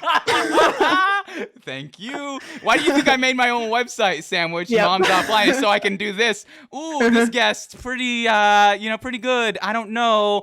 Ooh, yikes. Yikes. Totally arbitrary. No reason. Oopsies. That's Sorry. so good. That's so good. What was going through your head? You know, from what you're telling me about your high school experience, it sounds a lot of it was, it's a smaller school where everyone kind of knew each other. You're pretty well known in a lot of various pockets of groups. You were very involved. What were the struggles that you were going through in high school? What were the things that you were dealing with at the time that was filling a part of your head? Mostly acne and having to deal with Proactive, which is awful. Proactive ruined my life. Mhm. No offense to Proactive if you're in the chat. Oh shit! But yeah, just throwing it out there. Like, sorry. I think I really wanted to be cool, like really bad, and yeah, I think that's probably it. I don't really think that that's an original one, but I think I really wanted to be cool, like really, really bad. And so there's times that I've made friends with people that I went to high school with that I wasn't friends with in high school. Mm. And it's like if I just was me when I was in high school, I would have like probably had so many more like cool friends that I would have liked to hang out with, but I just was like, I don't know, like I just want to be, I want to be cool. I want to be hanging out with the cool kids. Which is, I mean, it's one of those things where it's like looking back, I think we were all kind of like that and it sucks, but like when you're that age, you just don't know, it's like you just are trying to do what everybody's doing. You're trying to wear what everybody's wearing. And I think that it's a growth experience, or whatever, but yeah, I think that was probably it. I always wanted to go to what everybody was going to. If I didn't go to that football game, I was gonna die, It was the end of the world. You would know it. I agree. Yeah. I agree. What do you have any moment in your years in high school that was really impactful in your life? Maybe it was a teacher that like influenced you and encouraged you to take a certain step forward, or maybe it was a group of friends that you had a moment with that you still hold on to this very day. Do you have that one moment in high school over the course of 4 years that you still think about? Trying to think. That's a tough one. I think that I had some really cool high school teachers. Like there's, one or two that were just shitty, but majority of the teachers at my high school were really cool, and just like a lot of them were like, I don't really care what the curriculum says. Like, I'm going to teach you this because this is going to make you into a good adult. And so I wish I could shout my high school out, but I would dox myself. That's Like everybody that taught there was just really, really good. I was on dance team, like I said earlier, and I think dance team's an all year round sport. You have like 1 or 2 months off. And it's also technically a club sport at my school, which means the school didn't fund it. Oh, wow. And so like 99% of the time I was like doing dance team stuff because you're either in practice, you're at a competition, or you're doing like we would do a lot of fundraisers since we didn't get school funds. We would Yeah. do like every weekend we had like a fundraiser, or we were selling something or going to something and working. And so I think that probably molded me more than anything because that's just what I was doing. And it was hard. Like the dance team is really hard. Dancing is like probably one of the most athletic sports that you can do. Hmm. And I made some, I mean, still to this day, like some of my best friends are from that. Mm. Yeah. Yeah, that's really cool. I like that. Mhm. Let's let me move you to roughly a week prior to graduation your senior year. All right, Mhm. Sandwich. So we're getting in that mode. You're kind of going through the motions of finals, of saying your goodbyes, of preparing for the future. What was your next step? Was it, 4-year university? Was it community college? Were you taking a year off? Were you working? What was the next step for Sandwich after high school? I always try to remember this because this is such a good question because it's crazy. It wasn't that long ago, but it feels like it's hard to remember Mm. stuff. Hmm. Um, when I graduated high school, they asked us like they would put a little blurb like what you're planning to do after high school. And I'm always trying to remember what I said because I literally can't remember, but I remember I signed up to go to beauty college pretty quickly. Like I was told, "Hey, this is a good option." And then like the next week I was like, "All right, let's do it." And so I graduated high school in I think it was like June maybe Mm. of 2013, and then a month later I enrolled in beauty college, and that took me about a year to get through. So short, like right before I graduated high school, I really don't know if I knew. I think I was Hmm. planning to go to like community college, Hmm. um and then I can't remember if I think it was one of my parents that was like, hey, like this might be a good option. Nice. And the thing about trades, which is really great, is doesn't matter what you do in your life, if you have a trade, you can always fall back on that. Like that's Hmm. something that people can't buy from you. You can't buy it from anybody. You have to hone it. And so I thought, I'm going to go to beauty college, I'll learn how to do hair, and then I can figure it out and I can do hair while I'm figuring it out, whether it's going to college, whatever, I can make decent money while I'm doing that. And I ended up doing that and I loved it. And that's what I've done ever since until now. Hmm. So it sounded like the inspiration was mainly it was first off an idea from your mom saying, "Hey, check it out. This Yeah. is a cool option." Tell us about your time in beauty college. What is that like? I have no idea what that even entails. What goes on So, you there? want me to tell you like how it works kind Yeah, of because most people don't even know how it works. yeah, please. So basically with beauty college, it depends on the state. But in my state, you have a couple different options. You can choose hair, you can choose nails, you can choose aesthetics, which is like eyebrows, wax, face stuff. Hmm. I chose hair and aesthetics. And it's hourly based. So for hair, I believe it's like 1,500 hours, and those 1,500 hours are spent for the first couple. I think it's like a couple months or maybe a month. You're in freshman class, I guess. Hmm. So they teach you on a doll, like how to do haircuts, how to dye hair, how to braid hair, how to perm hair, and then you read from a book and you learn how to not like fry people's hair off and stuff. And then after you have gotten enough hours, they test you and then you go out on the floor. And beauty schools are basically just like really cheap salons. So you can go in there and you can say, like, I want a haircut. I know it's going to be shit. I'm going to sign this paper knowing it's going to be shit. And then I'm going to give you very little money and a student cuts my hair. And so then you spend 1,500 hours doing a certain amount of services that they tell you to do. And also you have classes and you have homework and stuff like that. And then when you're done with your hours, you have to go up to the state board, which is usually in the capital city, and take like a DMV test basically. And you sit down and they test you on all kinds of like hair stuff and all kinds of like business related stuff, like, um, stuff so you're not going to break laws because there's a lot of laws when it comes to doing hair. Hmm. Um, and then you get your license, and then once you got your license, you just have to like give them money every 2 years, and you don't ever have to like do anything else. Wow, I didn't know Yeah, that and that was so the I did that. process.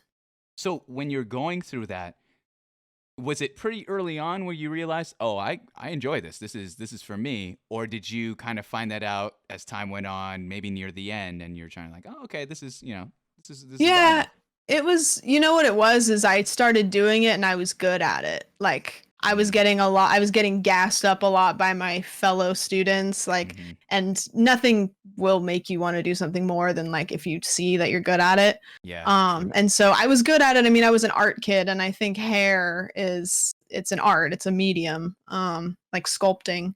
Mm-hmm. And so I just really liked it and I was good at it and I was getting good feedback from my customers and so that felt good and so when I graduated I got a job and I was still living at home at the time and so you know I was working 40 hours a week and living at home and I was like look at all this money that I have all of a sudden. And so then it was good and I just like it and it's also I mean obviously I like talking to people because I stream and so Mm-hmm. it's a really fun way to like have a personal connection with somebody without having to like you know without too Yeah. much personal Yeah, connection. I like that. That's nice. Oh, Mhm. that's a whole again, these are firsts on the show. I'm learning a whole new Sure. thing. That's awesome. That's really cool. Um I guess this would be a good transition over to your work history. Let's talk a little Mhm. bit about that. Um that being said, you're still good on restrooms, you're still good on everything Oh else? no, I'm good. You're I'm used kidding to me? this. I'm running to the bathroom like a racehorse after streams usually, but I didn't drink that much water. I do this game where Like I'm we're like, good. I'm trying to be polite, be like, "Hey, yeah, go ahead. It's fine. Oh, Help we're yourself. good. You need some. Okay, well, once again, I will Thanks for disappear asking for though. I appreciate it. not a problem. There's literally 3 bathroom breaks during the show, Nope, and we're all good. of them are for me. If So you need them, let me know. But we are dehydrated as a raisin. We're killing it. it's a pre-show ritual. Cool. I have a jug of water, and I just chug it throughout the show. Yeah. I don't know what it Yeah. is. It's nervous I do drinking or that too. something. I usually chug it's full right now. I usually Yeah. chug a ton of water. I mean, I don't know if you do this, but What's when up? you stream, you kind of have this like it's almost like a hand to mouth thing. You know, it's like I Mhm. need to be doing something. And so a lot of times when I stream, I drink water a bunch just as like a filler. Yep. Yep. Yeah. What do you Okay. think I'm doing? So This I'm is part. trying, right. And so it's like you end up having to pee, right? And so I was Yes. like, you know what? I'm going to drink water all day. I'm going to get hydrated so I don't have to keep sucking on my water bottle in the middle of the thing. And so Exactly. we're good. We're killing Especially it. like with this kind of show, it's like when you're answering, I'm gonna usually take a sip or I'm trying to do my Sure. thing. So that's why if you're gaming, I can understand you're focusing on what you're doing. Sure. Regardless of the point, I'm gonna use the restroom real quick. Chat's yours. All I'll be right. right Hit back. it. All right. Let's go. Yo, Hayden. I saw Hayden's name. Hello, Hayden. How are you? How it do? I used to just grab some scissors and cut my hair in the shower. Hell yeah. And then just like stomp that shit down the drain a little bit. That's good. That's good stuff. Big fan, long time listener, first time chatter. How's it going? You guys still I see like a lot of you guys are still here. I'm stoked. Thanks for hanging around, guys. It's been fun. I hope that you're learning all my deepest and darkest secrets. Just kidding, I'll never tell you.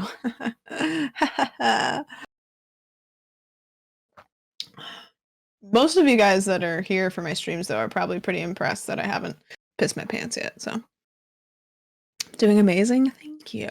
Thank you. Appreciate it. It's fun to learn about you. I'm doing great. I'm doing good. This is fun. I'm having a blast.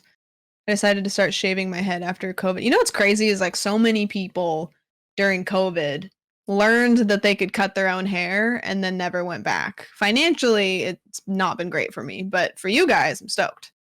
I definitely would have pissed my pants by now. Yeah, I didn't want to keep doing this all stream. So I just am trying not to drink as much water, but we're hydrated. How do we do Okie Cam? Here. There she is. She's sleeping. Sleeping like a little baby. Oh yeah, those depends really work. I think I'm gonna reach out to him for a sponsorship. Just give it a shot. What are they gonna say? No? I don't trust myself with my own hair. I'll leave that to you. Yeah. I don't even trust myself with my own hair, except for this, except for bleaching it. This is all I do myself. Everything else I pay somebody to do. My room looks hella cozy. It's kind of nice, and like the light back here on the thing is nice and warm, and it's good. It's cozy. All Welcome right. back. All right. All right. All right. And scene. All right. We were going. I have to check my. I have like. If I should post this one day where you could see what's the layout of this madness, it's in the main screen in front of me right here where the camera is. There's like three. I have, I got the chatter, I got OBS, I got the notes for the show, I got where the clip is, I got I can imagine. It's madness here. It's crazy how fast things when you're streaming, how fast. Like I have 2 monitors and one of them's like a widescreen, and it's like you can never have too much screen when you're streaming because it's like I got to put this over here and I got to have this here and it's like it's ridiculous. Like part of me is also trying to think of like health stuff. I'm like this can't be good how much like electricity is around me right now. But, no. But that's a it's future the price we problem. pay. Exactly. It's I blame my sleep schedule on the electricity. I think that's legitimately. I don't know a single streamer with a good sleep schedule. It's not in the job description. But it's like not like I gotta function. Like I stayed. I had a person come through to fix my sink, and I literally just my brother's like, hey, he's gonna come 8 a.m. to 2 p.m. And I was like, that's bullshit. Like, well, that's a ridiculous time frame. Yeah. And I just stayed up until he came at 11:30, and I was like, I should have slept. This is it is what it is. Fixed in 5 minutes, and I was like, that was cool, nice. Paid him $300. It's that streamer money. Apparently, it's that streamer. I'll have to shout. Yeah, right. I'm pulling out a loan for that. Anywho, let's talk a little bit about your work history in total. All right, how many jobs have you had? Like we're talking full-on jobs that you would put on your resume. I'm gonna go through them so I can count. Ooh, okay. So I worked my first job. Is this okay? Can I go through them as I count them? Yeah, let's do it. Because I don't think I could just count off the top of my head. So my first job was I was like basically a telemarketer for Allstate Insurance. Yeah. That was my first job. I think I was in high school still. I worked in a pizza shop after that. And then I got a job as a barber. That's what I do, is I do barbering. Like I got my license in hair, but I'm a barber. So I got one barber job, and then I got another barber job, and then I didn't know if I wanted to cut hair, so I worked at a Mexican restaurant for a while, and then I went back. I actually taught at the beauty college for a while, which was really great. I really loved that. They did not pay me shit. And so that was cool, and then I went back and I got another barbering job. So unless I'm like forgetting something, 7. Okay. Damn. The few that I want to pop in and out of, especially, let's start off with the first one. I think that's really cool because I too had a telemarketing job. So I'm curious your experience with this. You're in high school, your first job, you're pumped. How did you feel getting into the telemarketing business? It was like, so I was selling insurance, and when I'm 16, I don't know jack shit about insurance. So I don't know where they got off putting a 16-year-old behind the phone to sell insurance. And so I was doing that. And so I'm calling people who don't want to be called. I have no like social like skills at all. And so I'm calling old people and I'm like, hi, this is Sam from Allstate Insurance. I'm just calling to see if you want to renew your insurance with us. I can give you a quote. And then they start asking me questions and I'm like, I'm going to have to forward you to somebody else that knows what, I don't even know what this is that I'm selling you. And so it was like, they should not have paid me for that. And then also, so we had a list of people that we would go through and we would call and call and call. And I ended up drawing like a lot. And so eventually they put me on this like program where when you hung up the phone, it would just call the next person. Like you didn't even get to dial in the number. It would just do it for you. Nice. And so I would just like, they would hang up the phone and I would just sit there. Like I wouldn't hang up because I didn't want it to go to the next person yet. And so I would just sit there and I would like doodle.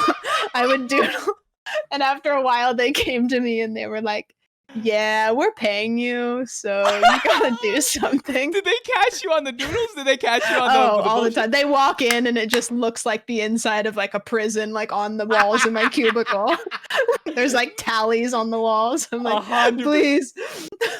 But at that time, I think it was like 2011. They were paying me like $15 an hour, which like at that point was like a lot. That Pretty was a lot of good. money. That's pretty good. It Yeah. was good. I could buy like all of the I don't know what Hollister, Abercrombie and Fitch. I was looking good. So I got my friend a job there. I was like, hey, I got this sweet gig. You don't have to do anything. So I got her the job and then I quit. And so she worked there for like a really long time. I did the old like bait and switch and just The old razzle dazzle right there. the razzle dazzle. You're I was like, and enjoy. Yeah. Later. She thought she was gonna be co-workers with you. You guys Yeah. could spend lunches together. Nah, hey, that's No. all. Did you have a I script? did like the Homer Simpson into the bushes like meme, like later. Did they not give you? Did they give you a rundown, like a script of what you need to say? Like, hi, I'm Sandwich, and Yeah. this is. Yeah, I did say sandwich. I was like, this is sandwich, and I they're like, what? No, it was a total like Mhm. thing that you had to say, and then basically if they asked you any questions or they seemed interested at all, you would press a button and it would put them into like the actual like representatives that knew what they were talking about. And then it was like you had to get X amount of people to say yes, sure, you can tell me what you need to tell me a month. And then if you went over that, they would give you like a bonus or something like that. But I did not get that bonus because I You're did drawing. not. Yeah, I was busy. You're Called level art. up that drawing. Yeah. Yep. Ever heard of it? Yeah. Come on, I'm gonna be an artist. What you got to tell me this because I feel like this is a pretty commonality in telemarketing. Did you have a customer that was just not having it? That just went over the top on you? All right, no reason? listen.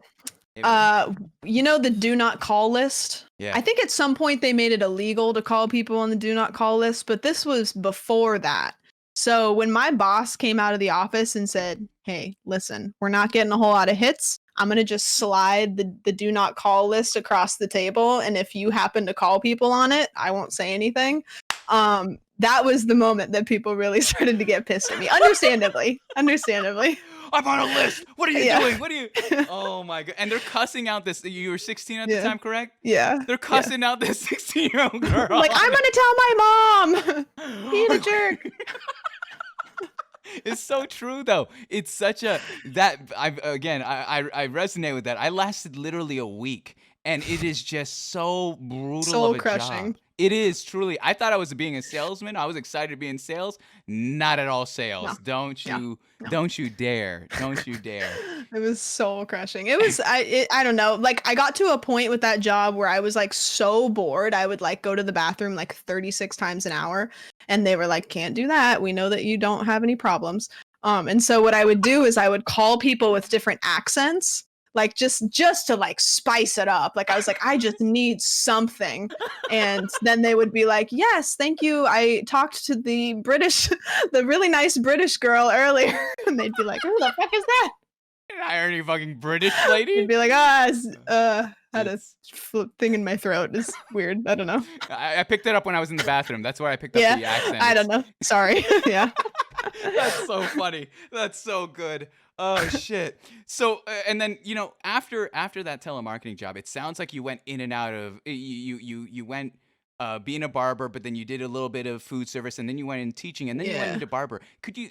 It's not so much specifically one job there. I'm very curious about that phase in life where you kind of going in and out. What was going through your head, and why so many changes? So that job, the first job, the insurance one I got because it wasn't like financially like I needed the money, like I was living at home, like, Yeah. but it was like my dad was like, get a job. And I was like, all right. So I got a job and then I was trash at it. So I quit. And then the next job was like, I had graduated. No, I'm trying to remember. I think I was still in high school. Mhm. It was the same thing. It was like, get a job. And I was like, okay, shit. So I got like a job at this pizza place and I was like, free pizza. All right, sold. And so that job was pretty cool, but the owners were super crazy micromanagers. Mm. Like you would be standing there and it's like you would take a second to breathe and they would call the shop and they'd be like, you're not working. And then like they had cameras like all over the Oh, pizza shoot. place, and it was like you would go into the back area where you thought you were safe, like hiding behind the thing that like stirred the dough, and they'd call and they'd be like, "We see you back there. You're not doing anything." And so that job was fun because I was working with like a bunch of peers, but also at the same time it was pretty soul crushing as well. But free pizza, so we love that. And then that one I had while I was in beauty college. So once I graduated beauty college, you know, I got a job as a barber at the barber shop that was actually next door to the pizza place. So I still went there, and my friends would work, so free pizza still. And then I worked at that barber shop for a while, and it was one of those places that like they hire people that are fresh out of beauty school because they're super like malleable and you'll do exactly what they want you to do. But then you get to a point where your skill gets high enough and you want to not get paid like employee, like hourly. And so anyway, Avery with the raid. I gotta address this. This is for you. Yo, Avery. Oh, address them. I was gonna address this for you. Avery with the 306 person raid over here. Baby, let's go. Supporting Sandwich tonight. Avery, thank you so much.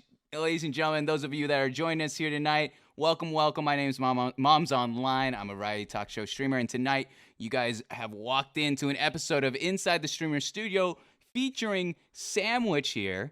And we were just getting into a little bit of the work history. We were getting into the spicy details of working in telemarketing, parlaying that into I believe we were talking about pizzeria as well as barbershop hybrid. But thanks so much for the wait. The wait. Oh my gosh, I'm too old Waiters. to have the baby accent.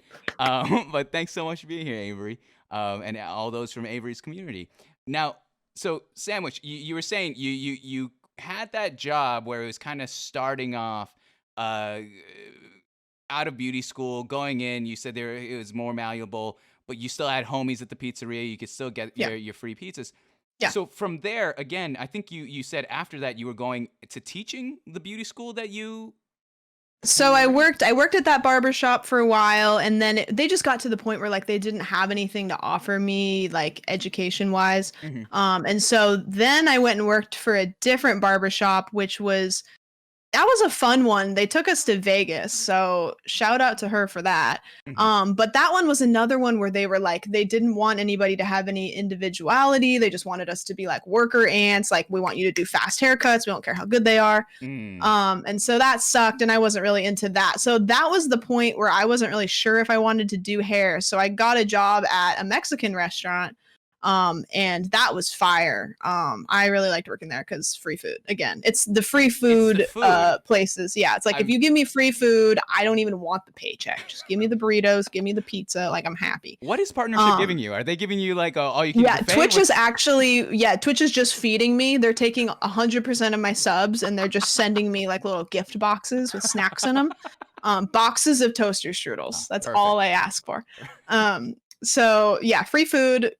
A banger. And so then I was looking on Craigslist because I was kind of like, shit, like I kind of want to do hair again. And they were hiring for a receptionist at the beauty college, and I was like, that's good, like I have kind of a foot in that'll be fun. Like, I'm just still trying to figure out if I want to do hair. And so I got a job as a receptionist, and then they realized I could do barbering, which is one thing that they didn't know how to teach. So then they pulled me out on the floor and they gave me a license to teach. And so I did that, and that was really fun. Like, teaching in any aspect is so rewarding, but it did not pay me shit for shit. Like, it sucked. And so then I got an offer from another barber in town that wanted me to work for him, and I've been working there for probably like 5 years, probably. Solid. Nice. And that's, yeah. And so I'm only working there 2 days a week now. I would say I'm mostly a full-time streamer at this point. But that place, just like, I have clients that like I just would feel bad leaving entirely, you know, like they become my friends. I've been cutting their hair for almost 10 years. I've been doing hair since 2013, so it's been, you know, almost 10 years. And so I'll probably always cut hair a little bit. But yeah, Twitch is kind of the game now. That's what I'm working towards. Not including Twitch, all right? Not including Twitch right now. Of all those jobs that we've covered, which one had the biggest impact on you, and what did you learn? Ooh, I think that teaching probably did. And I think I learned a lot about myself just as a person because I was doing so much to try to like teach these people that were on their way to doing hair. Mm, That was really great. And trying to think. I think most of the lessons I learned are like hair related. So it's like basically anything you do, if you try to teach somebody else how to do it, you're gonna somehow become better at it too. You know, mm, it's like sometimes people ask you questions and you answer those questions and you're like, that's a conscious thing or that's an unconscious thing that I've been doing this whole time that no I've never thought about. And somebody just asked me a question about it and I answered them and I'm like, oh yeah, that's how I do that. And so I think it made me a better hair cutter because I was teaching other people how to do things and I was going through the steps of doing things that I had never really consciously gone through those steps of. So probably that one. Yeah. Yeah. I like it. I like it. Awesome. Let's lean into the final topic here of your life story. All right, we're gonna lean into the romantic relationships. All right, so I'm gonna get a little cozy here. I'm gonna get ready. Similar to the work segment, Mhm. how many official relationships did you have? We're talking the whole title, the whole shebang. We're not talking about anything else. No swipe-ins or any of that. But who Mhm. had how many individuals had the official title as Mr. Sandwich? I'm trying to think because I've been in such a long-term relationship that any relationship I think of before that it's like that wasn't really like Hmm. like high school boyfriends it's like Okay. that wasn't really I would probably say like I don't know maybe like 4 or 5 Okay. you know but then it's Hmm. like some of them were like a couple months Hmm. so Hmm. I don't did I even know like what their middle name was no Probably not. no Probably not. That's not a question. yeah That's not right that doesn't come up. right In my opinion, at least. I don't know. With those, well, let's go with those four, all right? Because I do want to get to where you are today. I think that's a really Mhm. important part of your story. But with the four, let's start off with the first one, okay? The first one, how old were you, and how did you guys meet? I was in middle school and we met when I was in middle school. Middle school, met in middle school. What was the initial line? What brought you two together? It's probably he probably liked a picture on MySpace and he had me from there. It was over. It Yeah, was it was over from over. there. Yeah, Yeah. and then the sub blogs, Mhm. and then All of it. the Let me music. listen to a song on his iPod Nano and I was hooked. Nano, the Nano. All right, and of course I have to ask because I'll ask this with everything. How long did it last, and who broke it off? Like, how did it move on? I think we dated like all through middle school. It was like Oh, a on and off 6th through 8th thing. okay. Damn. Yeah, but it's yeah, it was like a total like middle school thing and he's doing great. We're like good friends. He's like getting married to one of my like best friends from high school. Um but yeah, it's really real. That's wild. That Mm. legitimately. That's I cannot. I don't talk to any of them that I know. Anybody that I know in grade school anymore. This is Yeah. insane. You still have in mind that, oh yeah, they're getting married. They got a whole Yeah. thing going on. That's cool. Yeah. That's really awesome. Mhm. How about the second one? The second one we dated when I was in high school. I think I was a sophomore, I believe.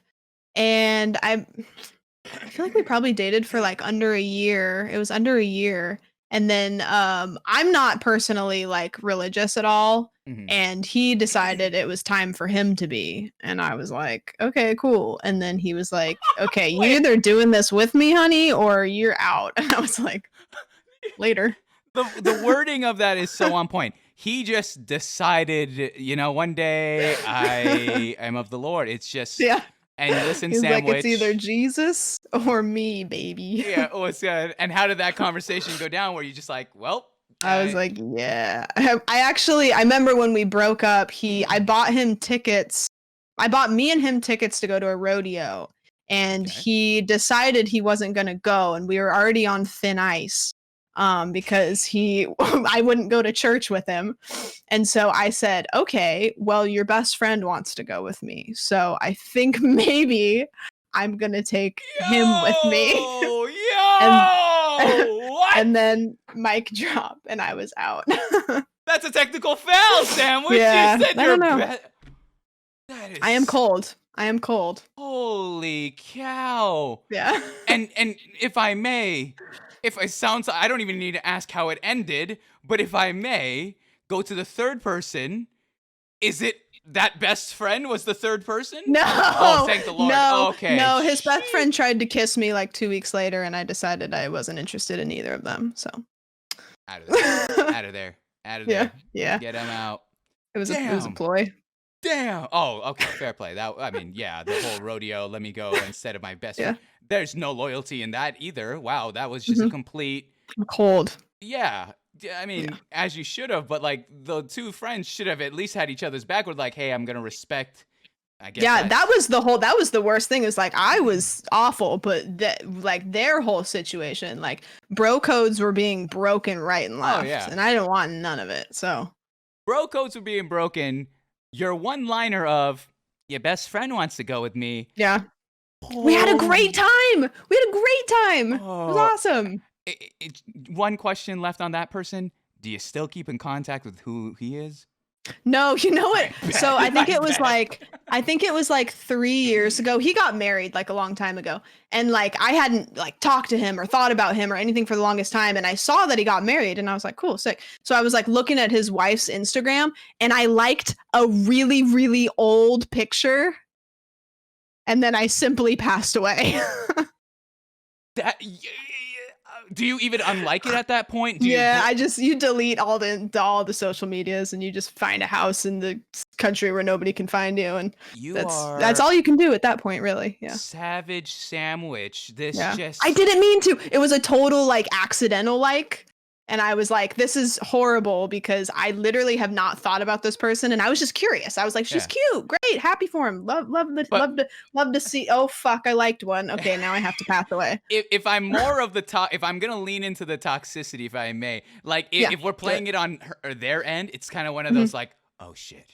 Hear it. I totally caused, because there's no way she doesn't know. Like you always know about your person's exes. Like you just kind of are like that. So there's no way she didn't know. And the second it happened, I was like, I did a bad thing. I love it. I'm here for it. That's hilarious. That's so funny. Hey, you know what? I like to leave little fires everywhere I've been. Even if I shouldn't. So let's go then to the third. After those two were done, the friend duo got passed up. How old were you when you met the third, and how'd you guys meet? I think it was 18. Yeah, it was like right either at the end of high school or shortly after high school. And I feel like we dated for a long time, but I really don't think we did. It was like pretty brief. We were together. He actually broke up with me over Pita Pit, which is not the way you want to go.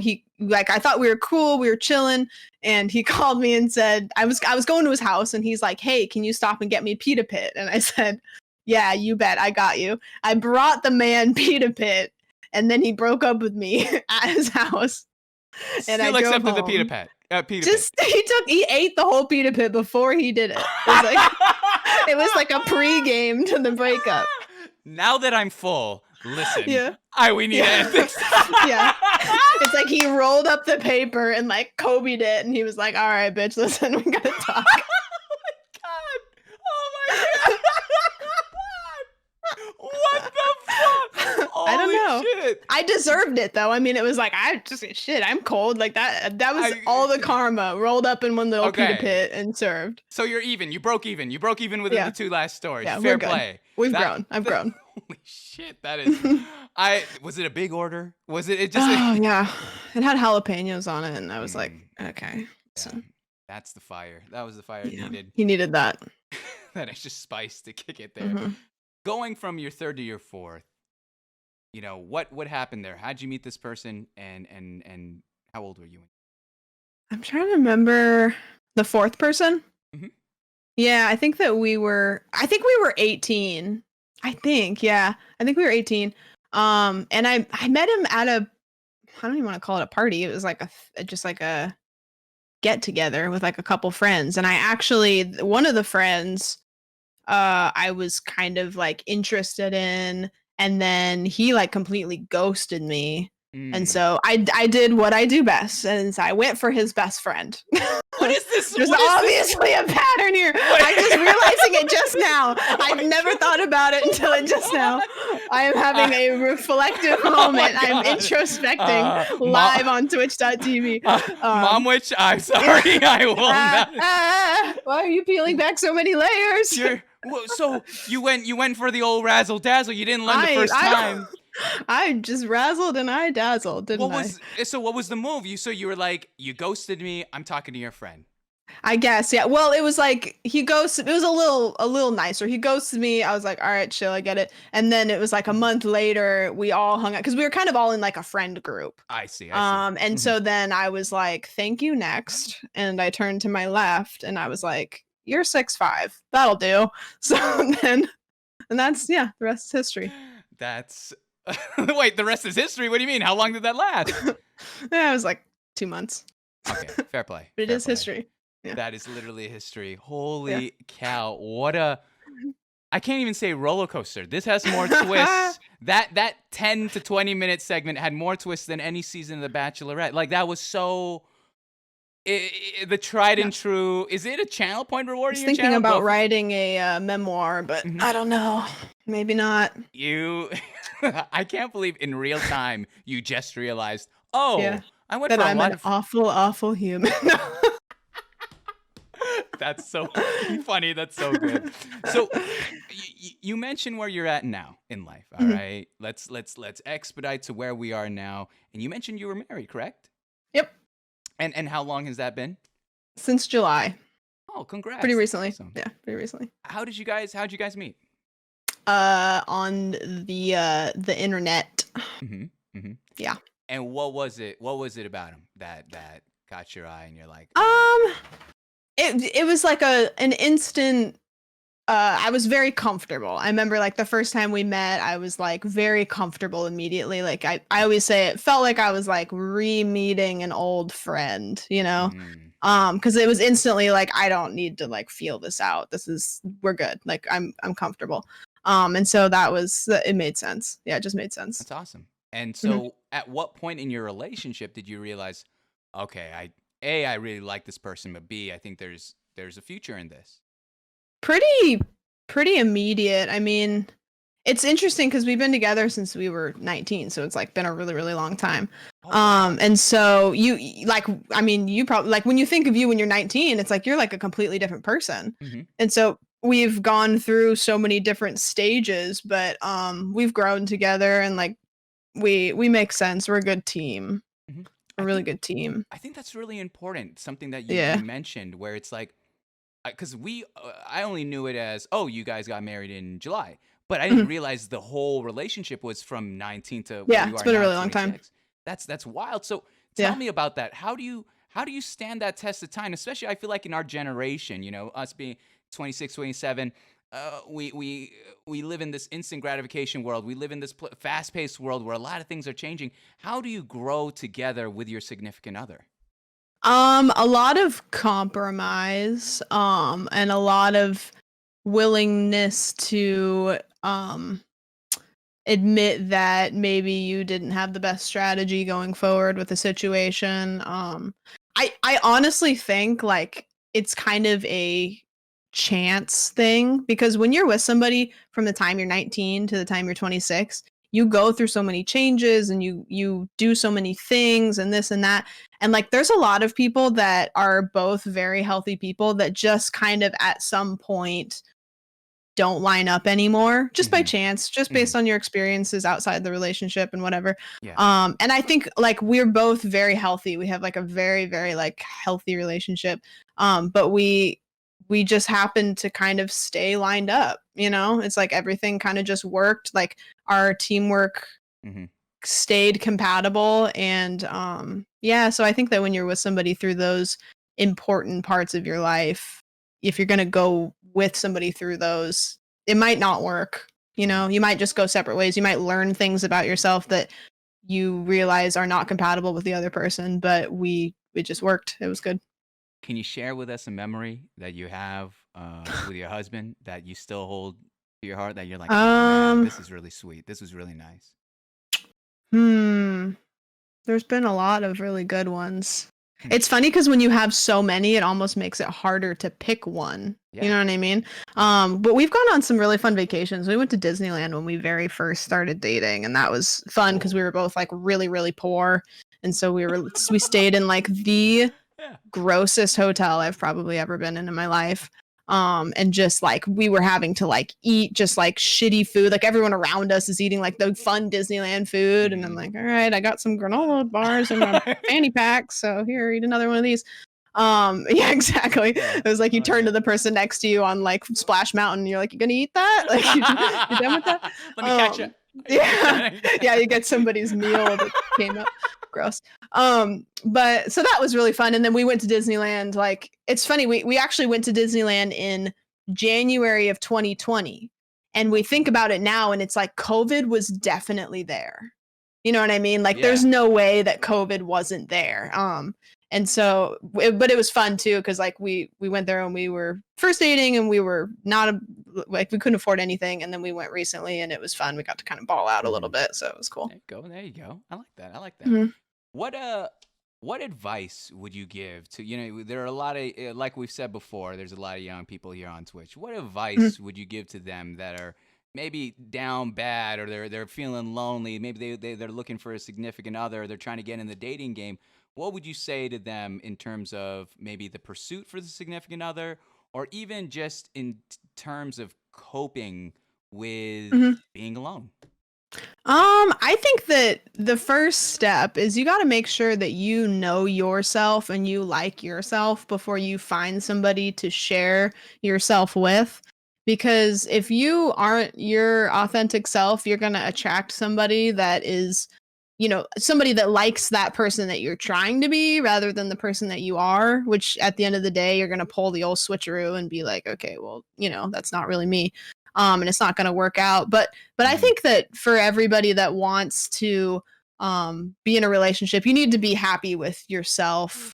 I don't really think that that's any like crazy advice that you've never heard before, but it's really true.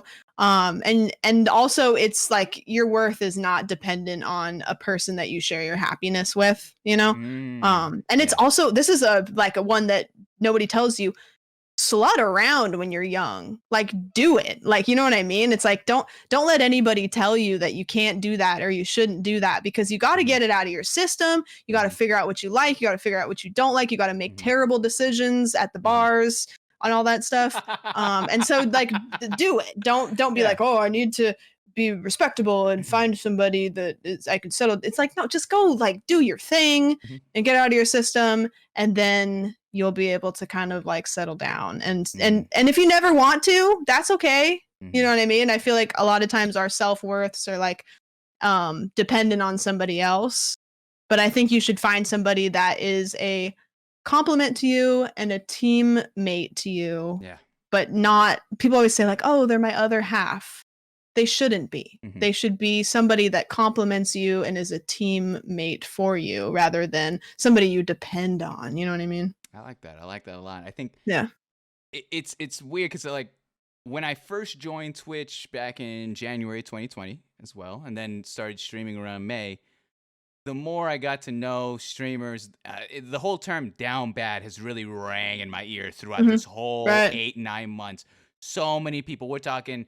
They're going crazy about TikTokers. They're going crazy about other streamers. They're like, "Oh my gosh, I wanna date. I want to experience. I want to get outside and experience all that jazz." And so, for the past 8 months, they've had to be restricted with literally kind of online dating or Discord dating. Yeah. That's something I've never heard of.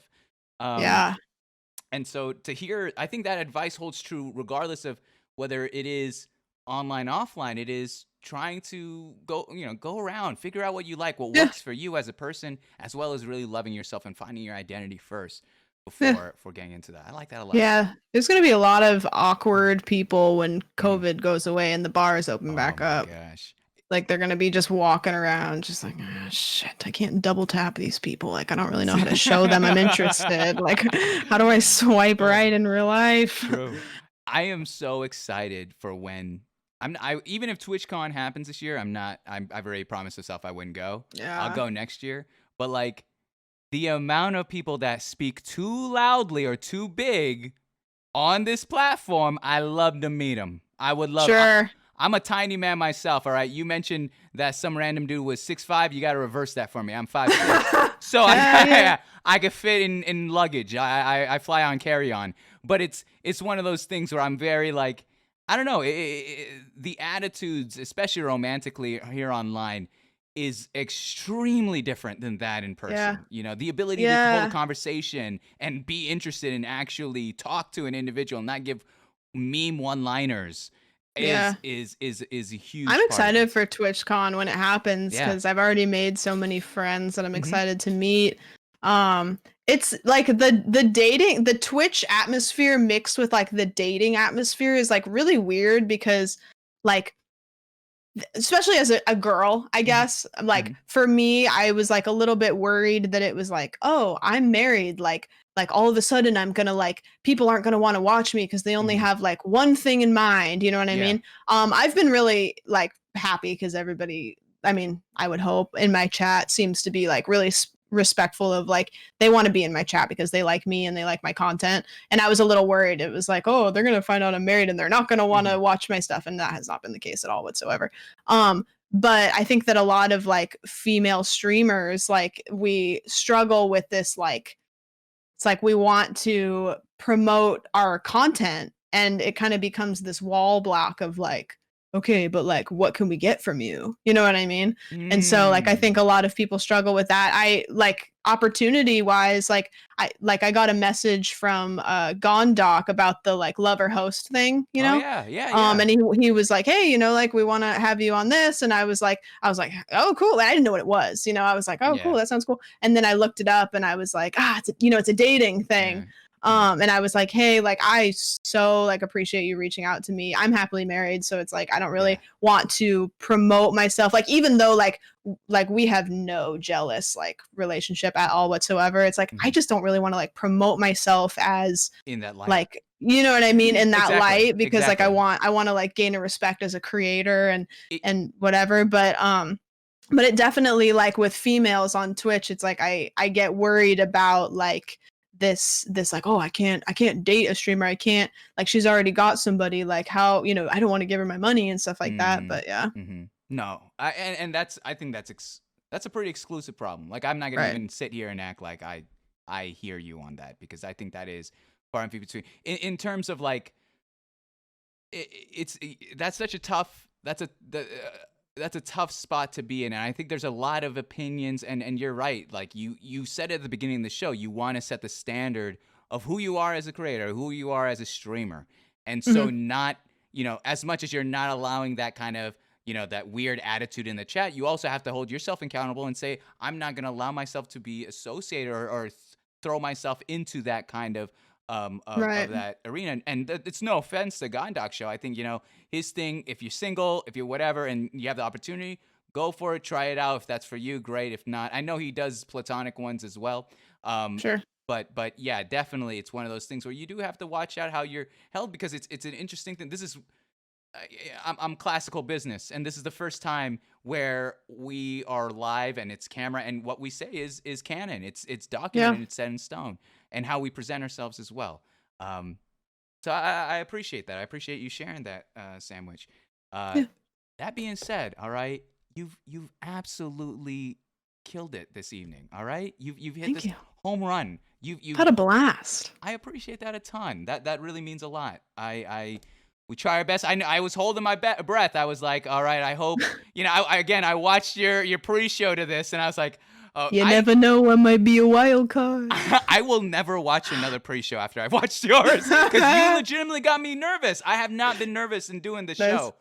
And I when think you're my content, if you watch my content, it's like you don't know, like it's so random all the time. You know what I mean? yeah. And I don't stream with other people a lot, I Hmm. guess. So it's like, yeah, it's good. Yeah. It's good. It's been fun. Oh, I 100% am planning on, and if I may have your permission, taking the clip that I wanted to show originally of Danny It's all DeVito. And yours. Theo, fair play. You'll see that Do right it. after this show. Um, with it being said, we have one more segment before the secret segment, whatever that means. And it's the community questions here. All right. Ooh, I'm stoked. So over the course of the evening, everyone in the chat has been typing in questions, comments, whatever it may be. There's only a couple rules to this. You don't have to answer any of these, quite frankly. Okay. If you'd like to, I'd love to hear it. Some of these may just be comments, and I'll just read them aloud. You can have your reaction. But let's hear what your community, the viewers, had to say to you. First one, question for Sam, Danny DeVito. Do you have a thing for Danny DeVito? Other than the clip? If I were to ever get a hall pass, I would use it on Danny DeVito. Are you an Always Sunny in Philadelphia fan? It's crazy. I've tried to watch that show so many times, and it's like, I know what my niche of humor is, and it should be that. It should be. Yeah. But for some reason, every time I watch it, I'm like, yeah, this is good. Yeah, this is good. Like, I like it. Whatever. No, I don't know. I just think Danny DeVito kind of like fits the mold of any situation. It's just, you know what I mean? And I think you're the only one that's ever said that sentence Probably. in the world. If Danny DeVito's in the chat, what's up? And someone clip that for me. We'll add him later on. Thank you so much. He was in Hercules. Let's see here. We have. What's your motivation behind your hate for the puffer? Did you have a childhood trauma with a puffer fish, or are you just sadistic? Also, do you make Okie killer puffers for your own amusement? Yes. Okay, I know this makes no sense, but I'm gonna explain it. Please. So on my channel, I have a lot of custom bit alerts, which is fun because they are cursed but also I get money, so win-win. I have this. Have you seen the video of like the pufferfish eating carrots? Yeah. Yeah, so that is the pufferfish. So I can't remember what it's like. I can't remember how much it is now. It's like 100 and something bits. If you give me that much money, it pops up on my screen. And that's been around for a while. I absolutely hate it. It's the most disgusting sound that it makes when it's eating the pufferfish. Dark Justice knows it's 120 because he abuses the crap out of it. And so we got a pufferfish toy for my dogs so I could prove that the pufferfish has to die. The pufferfish is everywhere. It is all powerful, and it will be my demise. You are That's training your pup to go after it. I like it. Yeah. Take me to your Xbox. Okay, Jesus. Take me to your Xbox. You could take me to Moist Meyer, but not. You know, they really did. I'm gonna be honest. Hot take. I think they kind of did the OG song a little bit of justice. It is catchy. It's a little I was bit listening to the OG song. It was like yesterday or the day before. Yeah. And my brain already was like, I don't know what the words are to this song. Really? I like couldn't think of the right lyrics, and I was like, this is awful. I hate this. That's a go-to karaoke song for us. That's so good.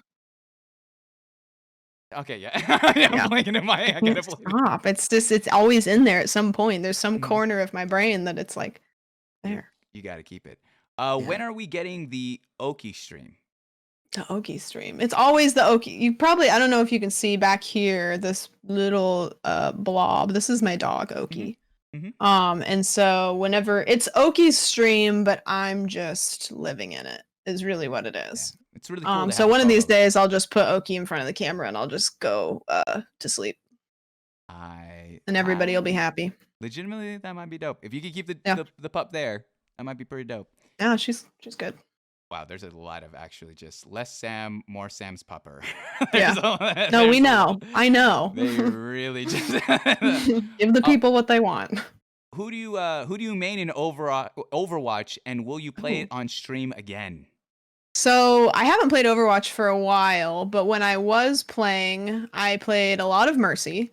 I played a lot of Zarya, and who else did I play? I played a little bit of Moira, a little bit of Ana. I don't know if I'll ever play Mhm. Overwatch on stream just because I don't love it like I used to, I guess.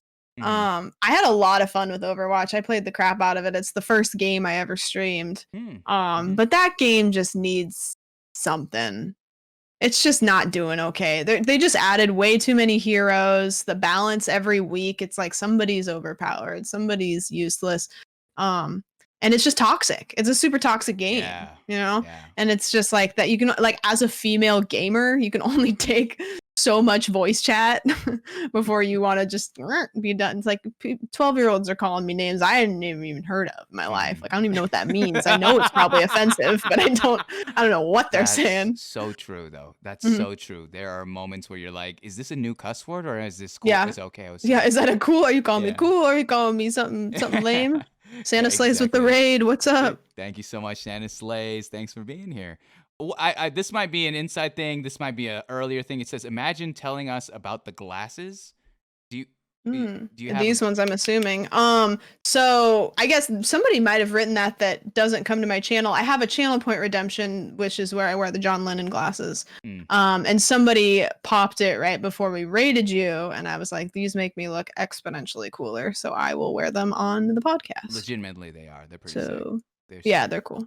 I wish. See, that's a thing too. The Benjamin Franklin frames, the circles, the Harry Potter frames, does not work well with my head. Like I got too ovalish, ovaltine That's how I esque, am and with aviators. Like I want so badly to look cool with aviators on, mm-hmm. and I can't. I look like I think I have kind of like a square jaw a little bit and Mm, like a rounder face. And with mm-hmm. these, I don't know if it's like the round glasses make my face look more Yeah. angular, but Yep. when I wear aviators, I don't know what the shape is, but it makes my head look just like a circle. And I Oh, don't look badass. Like I want to look badass with aviators on so bad, but I don't. I don't I look good with them. I would switch with you. I could pull the aviators. I want the circles. Those are so I they're just want dope. that like Top Gun look. Like I just want to The jean look jacket. really cool, Yeah. but I'll look like John Lennon instead. Okay. Yeah. Now that you're partnered, what's your next goal, Sandwich? I've set a couple personal goals. Most of them are number wise. I think my first goal was I would like to full-time stream, which I'm Mm-hmm. getting there. I'm touching it. I'm not like solidly there, but I'm like that's just around the corner. I think that's kind of more of like a personal decision as opposed to like financial decision for me. Mm-hmm. I made some personal goals for myself for the year and the month. This month it was pretty cool. My personal goal this month was to touch 200 viewers organically without raids, and I Mm-hmm. did that like a week into this What the month, which I was like hell? super stoked about. Let's go. I would love by the end of the year. This is kind of a goal where it's like this might be crazy, but also my goal was to get partner by July of this year, and I got it in February. So like I would love to touch without raids like 500 viewers by the end of this year, which is Okay. like that might be a crazy goal or it might be a totally achievable goal, Mm-hmm. but you have to set goals. So Exactly. I think where yeah. you're at right now, you might, it doesn't hurt. Like you're so ahead of schedule in terms of reaching where you wanted. Yeah, we're Like, cooking. yeah, let's go. Sam, why do you need Sam? We know. Oh, that's what it says. Sam, we know. Quote: speed run peeing, but we know the truth. You don't wash your hands, do you? Yeah. No. There you go. Next question. Yep. Yep. We don't got it. Yeah. Yeah. Mom, which stream when? Oh, probably in the future if she's cool with it. That'd be Yeah, fun. that'd be sick. She's been playing so Mom Witch, Mm-hmm. I got her an emulator on her Ooh. MacBook. And so she's a big fan of Spyro. She loves Spyro.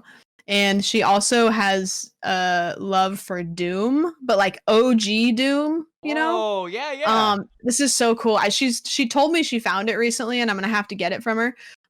When I was a kid, she used to play the shit out of Doom on PlayStation 1. And in Doom, when you finished a level, it would give you a code.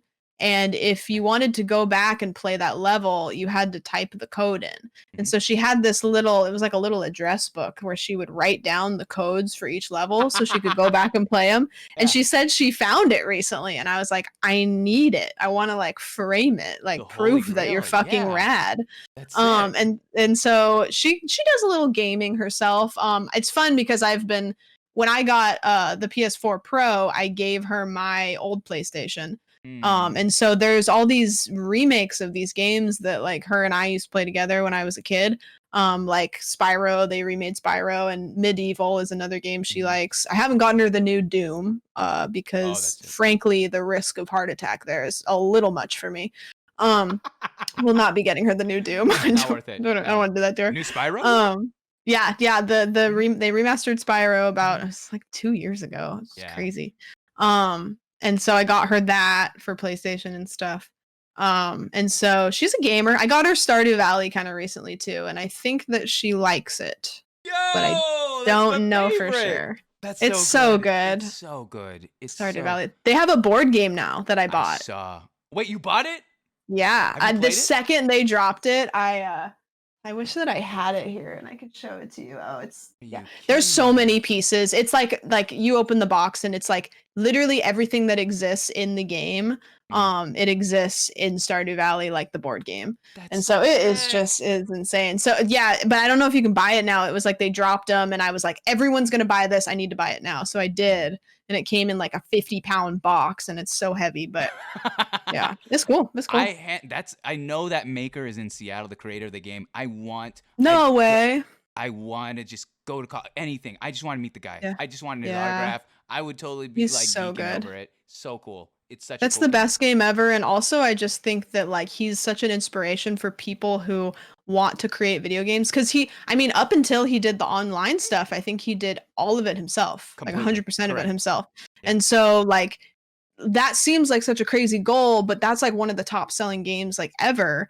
So the fact that he did it all himself and continues to do most of it all himself is like, if you're a person that wants to develop a game, like you can do it. Yeah. He did it. Proof's It's totally doable. Amazing. Yeah. It's amazing. Well, what started as an indie game has become a phenomenon just by it incorporates such like a little bit of Minecraft, a little bit of Legend of Zelda, a little bit of Harvest Moon. It's such a good game. If you're ever chilling, go on YouTube and look up Stardew Valley Lo-Fi, and so good. Given me my So next good. Stardew. So good.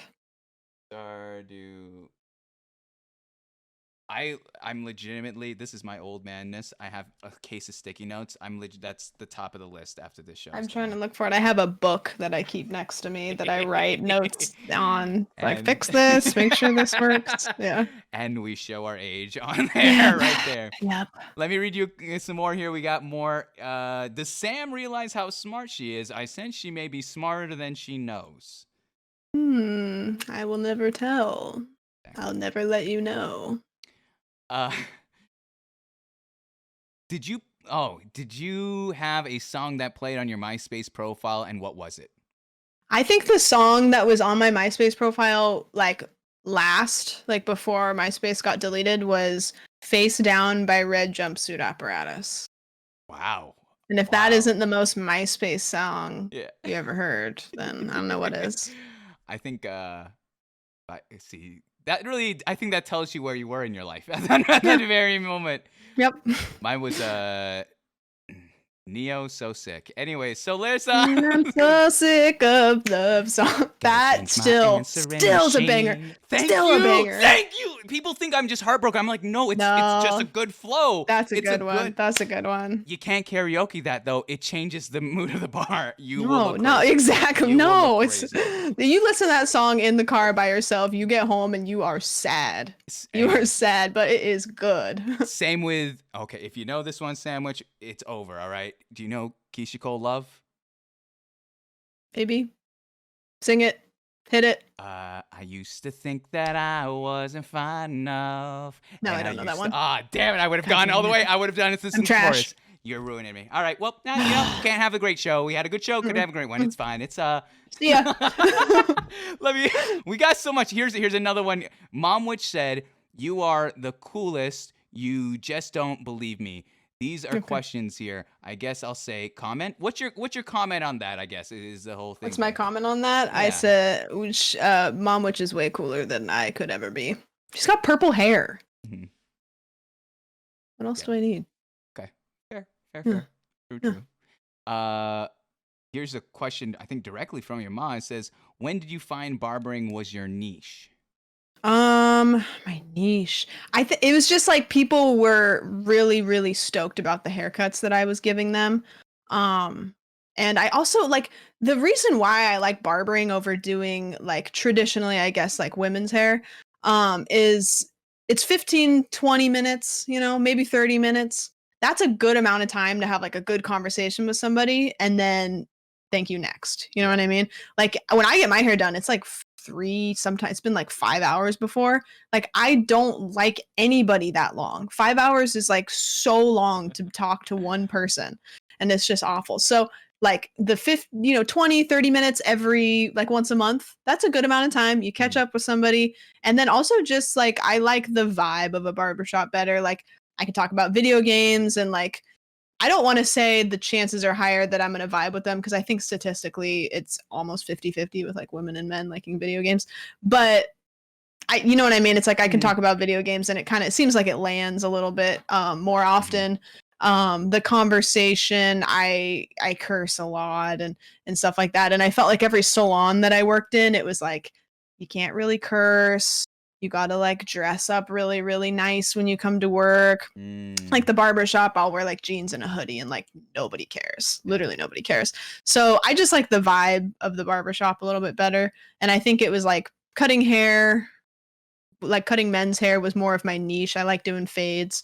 It's a little bit more like sculpting to me. Nice. And then I like the niche of the barbershop just as a vibe. Mm. I like that. I like that. This one is kind of throwing me off a loop. Did you used to use did you use bleach and dye your hair Hmm. with friends haphazardly in high school? Is that a Huh. thing? No, I didn't. What they're asking is like, did I ever like just fuck my hair up with my friends, like Mhm. bleaching my hair and stuff like that? I still am. I think this like e-girl strip is like the Mhm. most crazy thing I've ever done to my hair. I've always been pretty like conservative with my hair. And so I never let anybody, even when I was in beauty college, it was like I was finding the best person in that school to touch my hair because I've always been super, super picky. I Mhm. never did anything crazy with it. So no, but I definitely screwed some people's hair up in the bathroom at school before. I did the cutting. I did it. Nice. Nice. Yeah. That's a confession there. What is this? I know we covered on what made you decide to stream, but answer this second part. What keeps you motivated to stream? Mm, I love it. It's fun. Um, I'm constantly surprised at the fact that I'm not burnt out yet. Mhm. Because all things considered, I probably should be at this point for how much time I put into my stream and how much I think about it.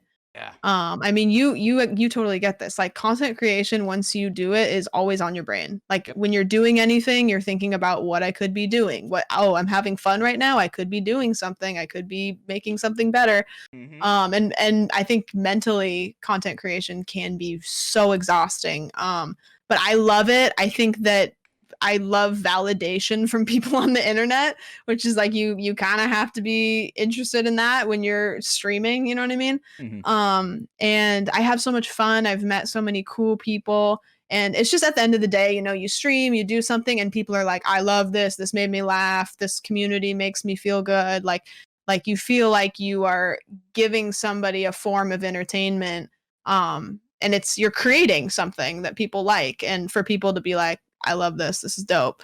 That's good. That's motivating. It's motivating to have people tell you that they like your stuff and they like what you're doing and stuff like that. Love Yeah. that. I got two more questions here for you. All right. Uh, Yeah. the first one saying, "What made you come up with your merch design?" Ooh, I have you seen it? No, not yet. Did you have it on you? I'm trying to think. I think I can get it on my phone real quick and show it to the camera. So I like sweatshirts that have kind of either like vintagey or like grungy patterns to them. And so I didn't ever think like I wanted to do merch to make money. I always wanted to, let's see, here's almost there. I wanted to have something that I could wear on stream that represented me. And so here's the merch picture. My camera's or my screen's pretty good, so that should load in. See Oh, that pretty good? okay. So it's a witch, I guess, and he's holding like a sandwich, and the sandwich has like little eyeballs and stuff in it. It's kind of, and in the background it's got like PlayStation symbols going on and Mhm. stuff. Whoa! Oh, Um I didn't even know that. Sick. yeah, it's super cool. So anyways, I was really proud of like my channel, and I also wanted something that I could wear like on stream that would look cool. And so I went on Fiverr and I found an artist, and he sent me some rough drafts, and I was like, "Whoa, it's so cool." And so I had him do the thing, and I put it on sweatshirts, and I was really happy with it. But yeah, my thing was like I just wanted something that's like so cool that I'm proud of, because Mhm. what I don't like is you go to somebody's channel and they have merch and it's just like a sweatshirt that says like their name on it. It's like I'm going to buy that if I really want to support that streamer, but I wanted something that people actually liked and wanted to wear, like even if they didn't know who I was.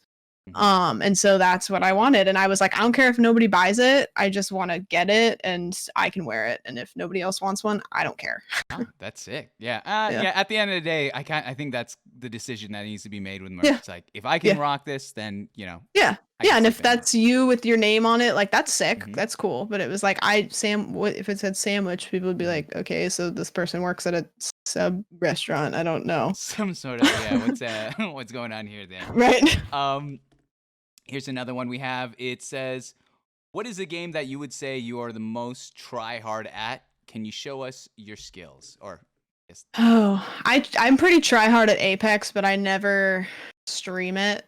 Mostly because Apex is a really hard game to stream, like graphic wise.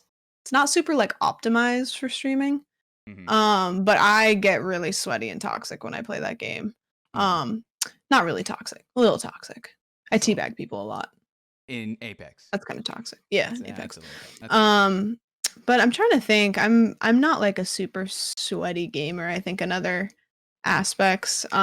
Most other games I play, I like a lot of chill games. I like really Mhm. atmospheric games, Mm. and so Apex is like the one game that I like get really crazy about. Mm. Yeah, Fair play. Okay. yeah.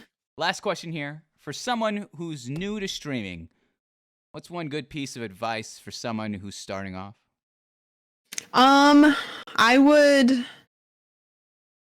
What's a good piece of advice? I have a lot of them. I guess if I were going to give you one good piece of advice, I would say make sure that you like it, because, which sounds really stupid, but like streaming seems really cool and it is really cool. But Mhm. there's a lot of people that do it because they want to do it and they don't like it. You know what I mean? It's a Mm. lot of work. Like there's a lot of people, like friends that I went to high school with, and they're like, I was kind of thinking about streaming, like, whatever. And it's like you can stream at any caliber that you feel comfortable with. If you want to stream to a couple friends, that's great. If you want to be the next Ludwig, like great, congratulations, do that. Mhm. But you have to understand that like if you want to grow and you want to make streaming a career, you kind of got to prioritize it. Yeah. And so like people think that it's like I'm going to just play some video games online and people are going to love it. It's Mhm. like if that's fun, do it, but you need to understand that it is a job. And every content creator that's a full-time content creator that I know works like at least 40 hours a week, sometimes more, to make their content good. So you need to decide what level of effort you want to put into streaming. You know what I Mhm. mean? And if it's less than 40 hours, you're probably going to be a casual streamer. Yeah. Probably. You're probably going to be a casual streamer for a long time. And that's okay. That's okay. Like you can Mhm. do it if you're happy and you got a good community and you're a small streamer. That's super fun. I love that. But like don't expect to be at Ludwig's level Mhm. working on your stream 10 hours a week. I think it's paramount that before you even go live for the very first time, you need to ask yourself the honest question: what do you want from your experience? And Yeah. so, and that could change, of course. You know, maybe something starts booming, something starts clicking, and that can adapt. But like being honest with yourself, like you said, of if this is more of a casual thing, if this is something I want to be a bigger part of my life, uh, that really sets the tone of how much effort you're gonna put into what you do. I think even Yep. at a subconscious level, it is. Hmm. Um, Yeah. that's solid though. Yes. Something I always say about streaming too, that it's like it's most of my streaming advice is like really unpopular, like stuff you don't want to hear. But Hmm. like that's, I mean, you got to know it. I don't want people to be like, it's so much fun and it's easy and you'll do great, and you just have to really want it and you'll do it. If I wanted to play in the NFL, Okay. I could train every hour of every day. I could get Tom Brady to train me. I could like, but I can't. I'm not this rich. I Mhm. could buy a football field and just have, all day long every day. I'm 5'5", like I'm 120 pounds. Like I'm very, very unathletic. Mhm. I'm not gonna make it into the NFL. It's not Sure. gonna happen. Yeah. Um, doesn't matter how bad I want it. Should I stop playing foot? I just make it clear I don't play football. This is Okay. the example I'm using. This is. Should I stop playing football on the weekend because I enjoy it? No, of course Mm. not. But like that's the same thing with streaming is like don't be disappointed when you don't immediately just like grow, because there's a lot of things about streaming and there's a lot of personality types Mhm. about streaming that like you just might not have. Like it Yeah. might not be something you've honed. Like for me, I've cut hair for 10 years, so I'm really good at talking.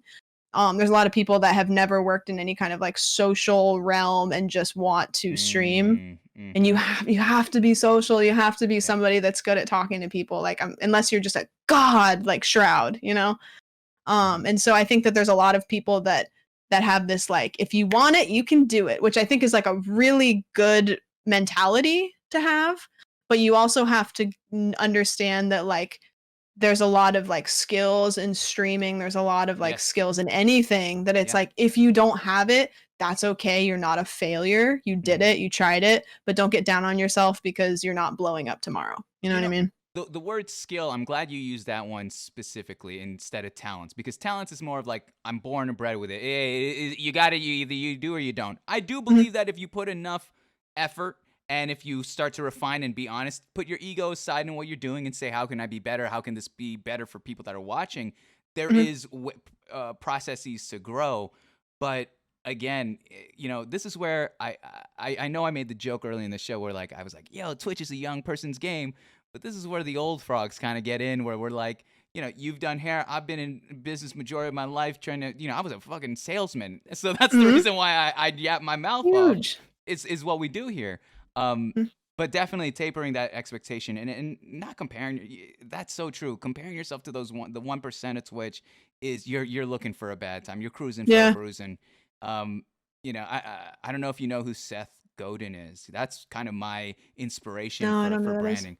Oh man, you gotta take a look. That's where I get a lot of my inspiration of how to kind of build stuff, build a community. Not going for everyone wants the most views, but more looking at the smallest viable audience was what they said. Trying to Yeah. cater to what that niche is there. Um, a lot of good stuff there, Sandwich. Thank you so much. Yeah. That being said, that's the three. That's the whole show Hell right there. yeah. We've gone through the Hell yeah. introduction. We did the life story and the community questions. I appreciate your time. I appreciate you Yeah. being here. Yeah. Thank you. It was a blast. It was great. I had a great time all the way through. Thank you. That being said, nothing in this world comes free. So here comes the you Let's gotta do it. pay up. Here we Let's do go. it. Let's do this. All right. I got 3 things I need you to do for me before we go into the last segment of the evening, All right. and then we'll go our separate ways from there. All right.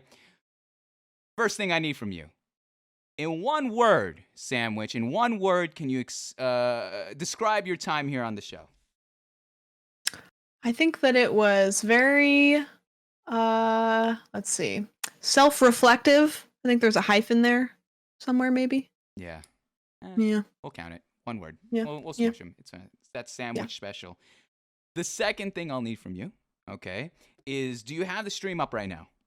Yes. Could you look at the back end and choose a name, any name that isn't myself, a mod, or a VIP? Mm. Choose from you a mod or a VIP? No. Don't That choose. isn't. That That isn't isn't. anybody else. Anybody else. Ooh, I think I'm gonna have to give it to. Let's go with Santa Sleighs Santa because they rated Slays. you. They rated you. So, and it seems like I retweeted Yeah. you, and Mhm. they were hyped about it. So it seems like maybe they're a friend of the stream. Yeah. Yeah. So let's go there. Let's go Awesome. with There you go. Santa. You're gonna have a difficult discussion with Mom I Witch know. after No, this. I Yeah. was looking at Mom Witch and I was like, she's going around She's collecting VIPs everywhere. good luck at Thanksgiving this year. It's actually Yeah. interesting. The amount of parents that have come through the stream to watch their kid live is insane. I've had Yeah. parents just it's crazy, and then sometimes they DM me like, "Hey, thanks Mhm. for taking care of my kid." I was like, "Whoa, that's Yeah. so nice. That's the Yeah. nicest." My Anywho, number one fan. She knows that. She doesn't oh, need a VIP for that. there it is. There it is. I think I saw Dadwitch too. I don't know if Dadwitch He is did still pop here, but by. I saw Dadwitch. What's I up? saw that. Sam, what I'm gonna need from you though, and I'm gonna need you to look at the chat. I'm gonna spam here the names of all the VIPs. All right, we've only have 5. You can't choose a view above. I should take that out, but you Okay. can't choose a view above. I need you to choose one of those people who's gonna lose VIP, and we're gonna replace it with Santa Ooh. Sleighs. Who do you got? Any name? Hmm. I'm gonna go with Dr. P because I hate Dr. Pepper, Controversial. That and was probably the hottest I will be VIP. taking no questions. That's fine with that, but Sorry, Dr. P. that is brutal. That is brutal. All right, Dr. P, you're out of here. I'll change that at the next overlay. Just savage. We're seeing again more sandwich I'm games right cold. here. I'm cold. I think Santa Slays happens to be Dr. P's best friend. It's crazy. Anyway. Stupid. I'm You know stupid. I'm what? stupid. Hair flick. Oh, okay. All right. Let's there's one last thing. All right. One last thing. And we're home free. You've gone through the ringer with me. You've been here for over an hour and 2 hours and a half talking about your life. We talked about your experience on Twitch. You're able to even answer some questions directly from the community. I'm always looking for new streamers to watch. And so the direct question that I would ask you is, who would you also like to watch go through the exact same experience you did? Who is someone that you'd be interested in learning about their life, their experiences on Twitch, and maybe even having to answer the questions directly from you? Yeah, I thought about this. I have a streamer that is like a friend of mine. Like we kind of just became friends recently. Have you heard of Tubby Tub? Hubby Tub. Let No. me Can you spell it out for me? Yeah, let me make sure I'm saying it right.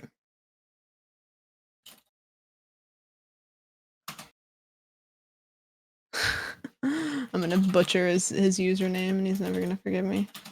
Oh, Okay, yo. yeah, it's Tubby Tub TUBBY. I kid you not. Oh, He's yeah. pushing partner. He's friends with Avery, friends with me.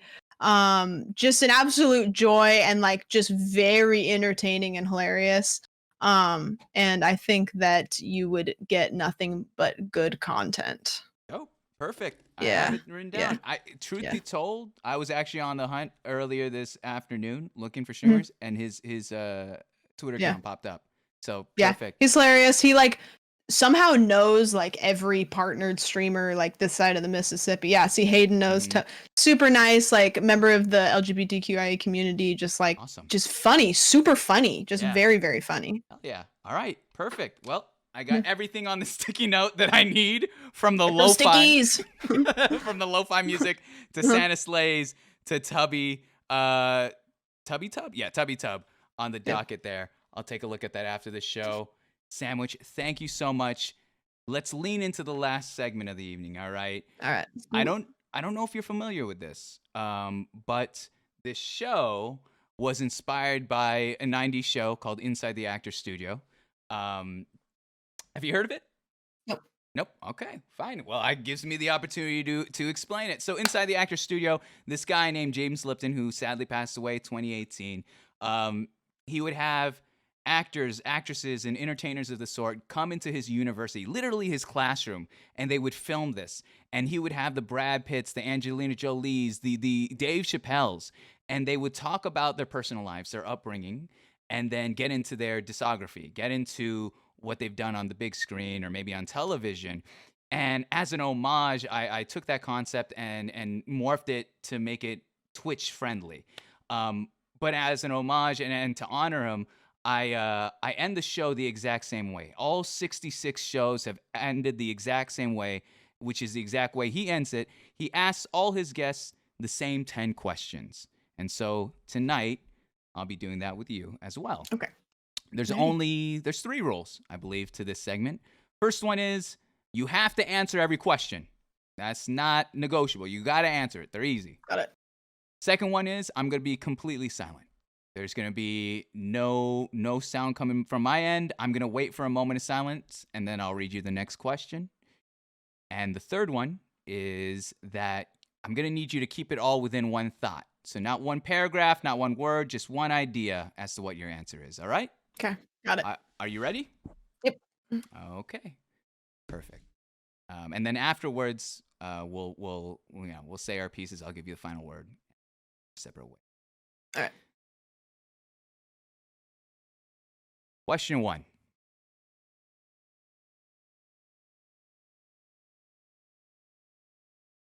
What is your favorite word?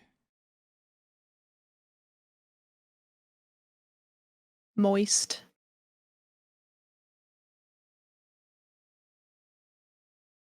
What is your least favorite word?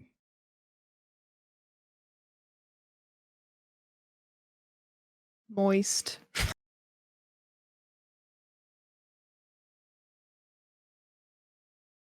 What turns you on? Food. What turns you off?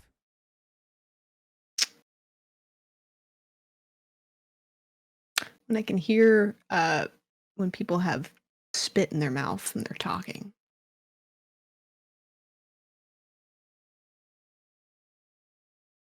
What sound or noise do you love? I like the sound of rain.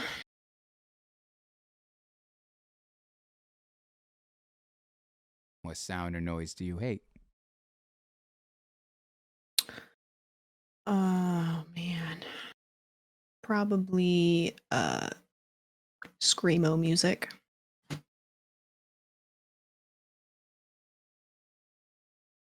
What is your favorite curse word?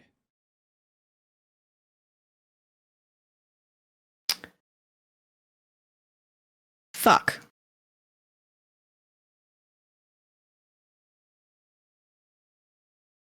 What profession, other than your own, would you like to attempt?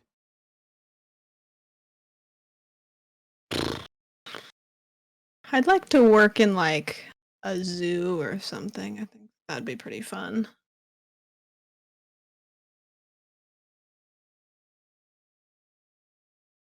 What profession would you not like to do?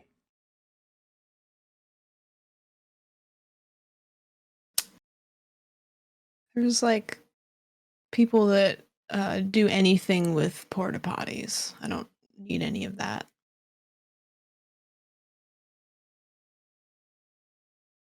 And lastly, Sandwich,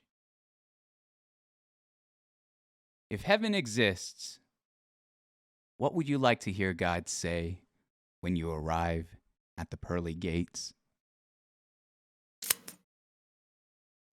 I'm sorry. What?